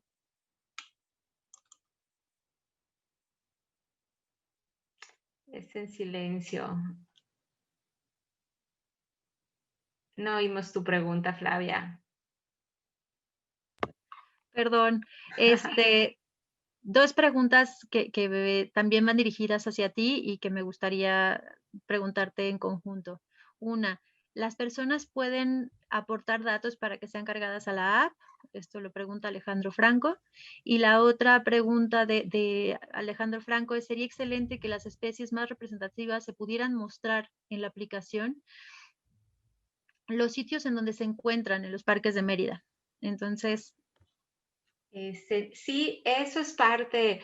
Bueno, para la primera pregunta, realmente nosotros buscamos que haya una validación de los datos, ¿no? O sea, sí sabemos que, digo, hay muchos ciudadanos y a final de cuentas la intención es realmente que una persona con su celular pueda identificar un árbol y mapearlo y ubicarlo pues, geográficamente, ¿no? Sin embargo, esa información realmente la tendríamos, o sea, la tenemos que valorar nosotros, o sea, avalar, identificar que sí es la especie correcta, que sí está en ese lugar, etcétera, ¿no? Entonces, en ese sentido, ahorita vamos a estar utilizando únicamente la información del i3 y vamos a hacer unos eventos especiales donde pues puede ser con un grupo de vecinos, con un grupo de estudiantes, especialistas, academia o demás, y hacer, como les comentaba, como un maratón de árboles, ¿no? De darles la capacitación, las especificaciones, qué es lo que tienen que poner y demás, y ahí podemos, pues tal vez, no sé, un grupo de vecinos, vamos a mapear todos los árboles del fraccionamiento Las Américas, ¿no? O vamos a tal parque, al parque de Xoclán o a la zona de Yaxtal y vamos a mapearlo, ¿no? Esa sería la idea, con el fin de no... pues de que la información que esté ahí esté totalmente validada, ¿no? Y sí, los árboles del i3 que fueron identificados sí va a estar la información ahí de dónde se ubican y demás, ¿no? Y pues también si pensamos siempre, cuando empezamos a idear esta aplicación, era muy ambiciosa, ¿no? Queríamos hacer muchas cosas, pero bueno, empezamos con un paso primero, ¿no? Pensamos que tal vez en un parque pueda tener un código QR y podamos hacer la identificación y de ahí nos salga la información. Hay árboles, por ejemplo, también que están identificados como monumentales en la ciudad de Mérida, ¿no? Entonces, esos árboles sería también otra etapa de poder, pues si alguien quiere ir a ver el peach o la ceiba o alguno de los árboles monumentales, pueda saber dónde está e ir a verlo y tomar foto, validar, etcétera, ¿no? O sea, realmente como les comentaba, es una primera etapa y también como busca pues esta parte de la ciudadanía y demás, pensamos después poder hacer retos de fotos, o sea, hay muchísimo, muchísimo por dónde seguirle. Muchas gracias, Eugenia. Tengo otra pregunta también para ti, o incluso para Denis, no sé, pregunta María Dueñas. En Mérida también es principalmente interesante el tema del drenaje y las plantas de tratamiento de aguas residuales con estándares para sistemas cársticos. ¿Qué se está haciendo en este tema? No sé si tengan información que nos puedan. Si es Mérida, es mejor que lo responda Eugenia. Sí, según, digo, el tema del agua es un tema también o sea, no depende del Ayuntamiento de Mérida, depende un poco del gobierno del estado y también de la Conagua, ¿no? De los permisos. Sin embargo, según el reglamento de construcciones, es como obligatorio tener un sistema de tratamiento residuales para las casas de habitación, ya sea individual o también ya fuera de periféricos, sí se solicita tener plantas de tratamiento para los fraccionamientos y demás, ¿no? Las condiciones, pues, kársticas y del suelo son complicadas para tener un drenaje como se tiene en otras ciudades. Sin embargo, hay plantas de tratamiento que ya están funcionando y también pues, diferentes soluciones, ¿no? O sea, hay unas plantas individuales de tratamiento que se están, como los biodigestores, que están operando en el municipio de Mérida. Muchas gracias, Eugenia. Esta pregunta creo que sí podría dirigirse a los dos. ¿Es posible realizar reportes mediante la aplicación? Es decir, árboles caídos, enfermos, de manera que se pueda aprovechar más la participación ciudadana y llevar estadísticas. Gracias. Es que es una de las metas, ¿no? No sé si Eugenia lo quieres adaptar para Mérida, pero efectivamente, justamente esa es la idea de que nos demos cuenta, en este caso el arbolado, pero este concepto se puede ampliar para muchas cosas más, de que la gente se dé cuenta en el hábitat realmente a donde están viviendo, ¿no? Es una experiencia que hemos hecho que mientras mejor las personas conocen su lugar de vida, más lo van a valorar. Y si más lo valoran, menos problemas ambientales vamos a tener, porque si te gusta tu ciudad, pues el manejo de la basura, del tráfico y demás va a cambiar, ¿no? Es un poco, eso es uno de los impactos indirectos, ¿no? Pero no sé si Eugenia para Mérida lo quiere concretizar un poco más adelante. Sí, pues como les comento, por ahorita esta etapa es como educativa, lúdica y también de mapeo, ¿no? Sin embargo, definitivamente es muy importante esa parte. Nosotros recibimos los reportes en la Unidad de Desarrollo Sustentable, la máxima cantidad de reportes que recibimos es gente que quiere cortar sus árboles por diferentes razones, ¿no? Muchos pues dicen que es gente que son ambientalistas, que les gusta la naturaleza, pero el árbol que está enfrente de su casa no les gusta y lo quieren cortar, ¿no? Entonces, yo creo que también la parte de Smart City digitalización en el sentido pues de todos los servicios públicos y demás, va hacia ahí, ¿no? A que los ciudadanos puedan contribuir a esta parte, pues al final de cuentas sería como una vigilancia, ¿no? De si veo que mi vecino corta un árbol o si veo que lo está realizando, poder reportarlo, ¿no? También podríamos pensarlo en unas siguientes etapas este tema. No, pues sin duda es un muy buen ejemplo de lo que se puede hacer con tecnología para incrementar, digamos, la respuesta de las ciudades inteligentes, ¿no? Ante el cambio climático. Em, Denis, ¿quieres darnos algún comentario para cierre? Sí, claro. Antes que nada, muchas gracias por el espacio, ¿no? Se me hace muy importante que aquí los colegas de la Fundación Neumann hagan esta semana tocando el tema de las ciudades dentro del contexto que, como todos sabemos, estamos festejando el Octubre Urbano.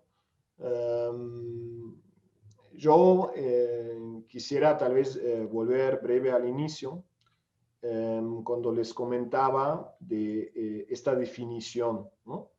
De una ciudad inteligente y resiliente al mismo tiempo, ¿no?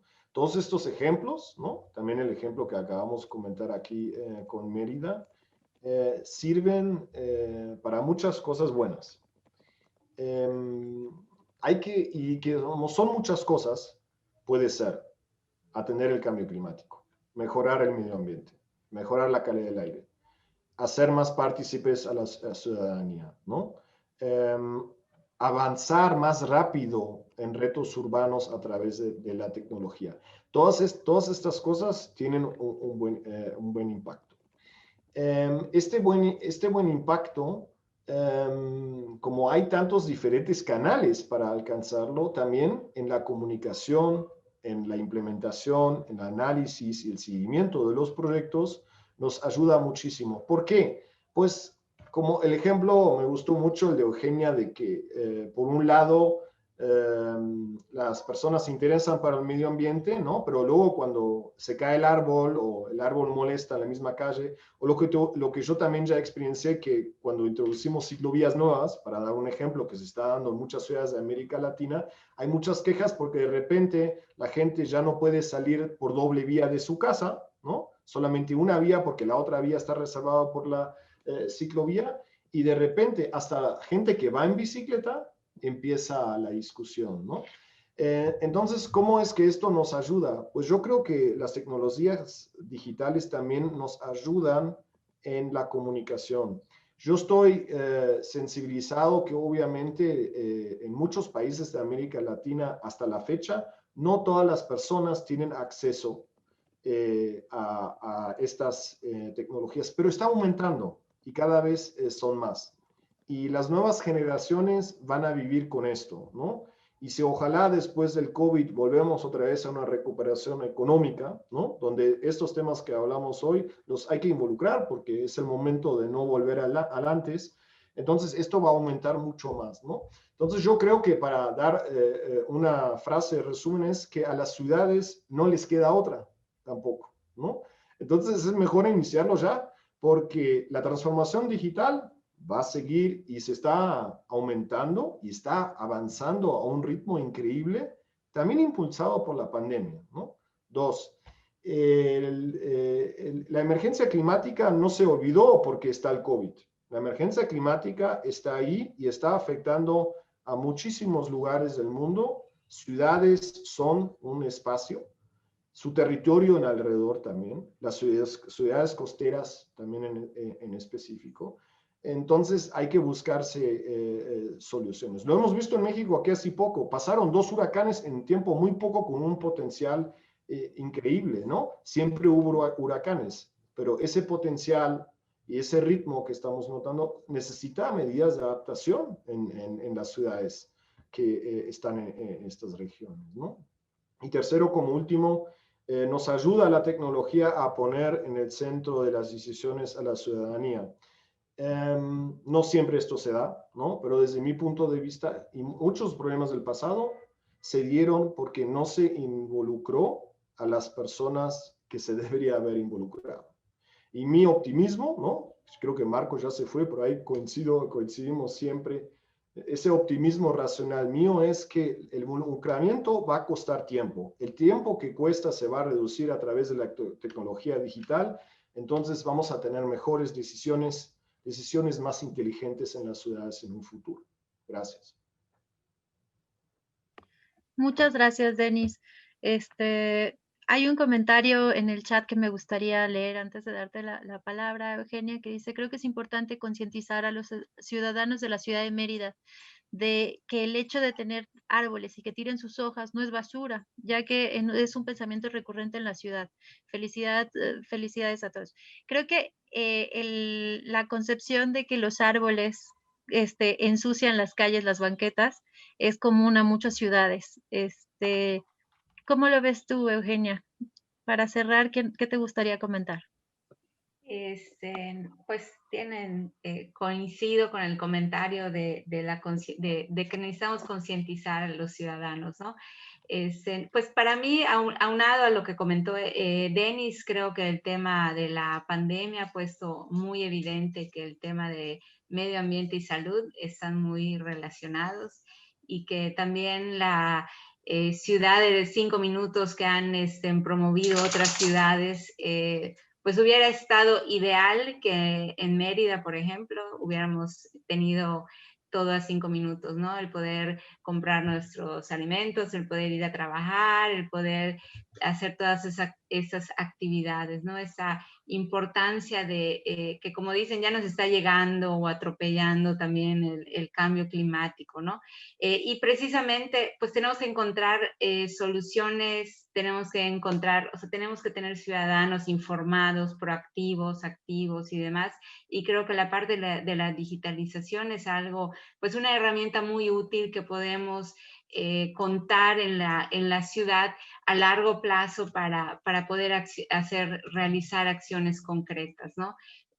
Hoy en la mañana estuve también en una plática, en un taller, y estábamos viendo, bueno, pues todos los beneficios ambientales, sociales y económicos que trae la infraestructura verde, ¿no? O sea, creo que es algo que a veces está intangible, pero a veces se hace como evidente, ¿no? En cuestión de ahorro, de consumo eléctrico, en cuestiones de gastos de salud y demás, ¿no? Entonces, pues como empecé también un poco en la presentación, esta es una oportunidad nada más para repensar y rediseñar nuestra manera de construir. Eso va para los arquitectos, ingenieros, de movernos, para el sector del transporte, a los educadores y al gobierno y en general a los ciudadanos, ¿no? Tenemos que ir transformando nuestra forma de convivir si queremos vivir en unas ciudades con una buena calidad de vida, ¿no? Sí, no podemos estar más de acuerdo. Pues muchísimas gracias a todos los panelistas, Eugenia, a Denis, a Flavio, a Arnoldo, a Sandra, a Marco, que ya de verdad creo que nos dejan con muchas cosas en la cabeza, la urgencia que nos presenta Arnoldo, la necesidad de una planeación a largo plazo, la idea de que se tienen que redefinir las ciudades de acuerdo con escala que nos plantea Sandra, todo el reto epistemológico que presentaste, Flavio, en términos de que tenemos que ver los problemas como sistemas y que no podemos dejar fuera o sea, gran parte de lo que hace la complejidad de una ciudad es trazar las fronteras y empezar a considerar los problemas de donde surgen, ¿no? Denis, tu esquema sobre desarrollo urbano, adaptación climática y la transformación digital, ese centro, ese eje en donde nos tendremos que localizar, Marco, y la clarísima definición de estos retos, ¿no? De las inundaciones, de cómo la infraestructura verde nos puede venir a rescatar. Y Eugenia, el ejemplo que nos das en Mérida desde esta aplicación, creo que todos son contribuciones muy valiosas que nos van a dejar pensando, y les quiero agradecer de nuevo a la Fundación Friedrich Naumann por la organización de este panel, a Elizabeth, a Natasha, a María José, a Vanessa, a todos los que están detrás de cámaras, que son las que resuelven todo. Les agradezco muchísimo la oportunidad, de verdad que disfruté mucho esta conversación. Muchas gracias. Muchas gracias a ti, Flavia, y bueno, en lo que nos desconectamos de Facebook Live, solamente para todos aquellos interesados en los proyectos de la GIZ en México y en los demás, bueno, sobre todo en México, estoy en este instante escribiendo en el chat el Twitter de ciudades-DEMX. Ahí pueden seguir los diferentes talleres que está realizando la GIZ en este octubre urbano, pero también, bueno, Denis, tú no me dejarás mentir, las diferentes actividades y eventos que también realizan a lo largo del año. Entonces, si están interesados en seguir sus eventos, síganlos directamente ahí. Y no me queda nada más que agradecerles a todos y avisarles que el día de mañana es el último día. Estaremos hablando sobre ciudad transparente, ya en la última letra de lo que es Smart Cities. Y pues nos vemos igual por el mismo canal, sin embargo a diferente hora, ya que tenemos un conversatorio con alcaldes. Estaremos hablando con el alcalde de Pristina, Kosovo, de Lima, Perú, de la alcaldía de Cuauhtémoc, aquí en Ciudad de México, y el alcalde de Puerto Cortés, Honduras, sobre ciudades inteligentes. Y después un breve conversatorio de lo que está pasando en la Fundación Friedrich Naumann en cuanto a ciudades inteligentes en Serbia y acá en México. Entonces, pues los invitamos a seguirnos mañana, bastante internacional, y muchísimas gracias Eugenia, Flavio, Flavia, Denis, Marco, y a todos los demás que estuvieron el día de hoy. Sí, solamente gracias en lo que nos vamos desconectando de Facebook. Me gustaría como recuperar con los asistentes que nos quedan acá en Zoom algunos aprendizajes, y creo que el aprendizaje más grande para mí es el que Flavio nos deja con la definición de resiliencia, que no solo aplica para ciudades, sino también para nosotros, como esa capacidad de un sistema, o yo asumo del ser humano, para adaptarse a un cambio. Y como con esta pandemia todos nos tenemos que ir adaptando y nos estamos adaptando poco a poco, pero también con los cambios que va presentando la vida, el mundo y demás. Entonces, espero que hayan reflexionado mucho durante este día y sobre todo se queden con esa gran definición que nos deja también Flavio para cada uno de nosotros, y cómo cada uno pues tenemos un poder de acción. Entonces, muchísimas gracias. Ya les dejamos toda la información de cómo seguir en redes, los proyectos, los eventos, y si tienen cualquier duda siempre pueden escribirnos en las redes de la Fundación. Gracias. Gracias, cuídense. Bye. Igualmente, un gusto. Chao, gracias. Hasta luego. Luego, Cuídense. gracias a Chao, todos. chao. Adiós, gracias.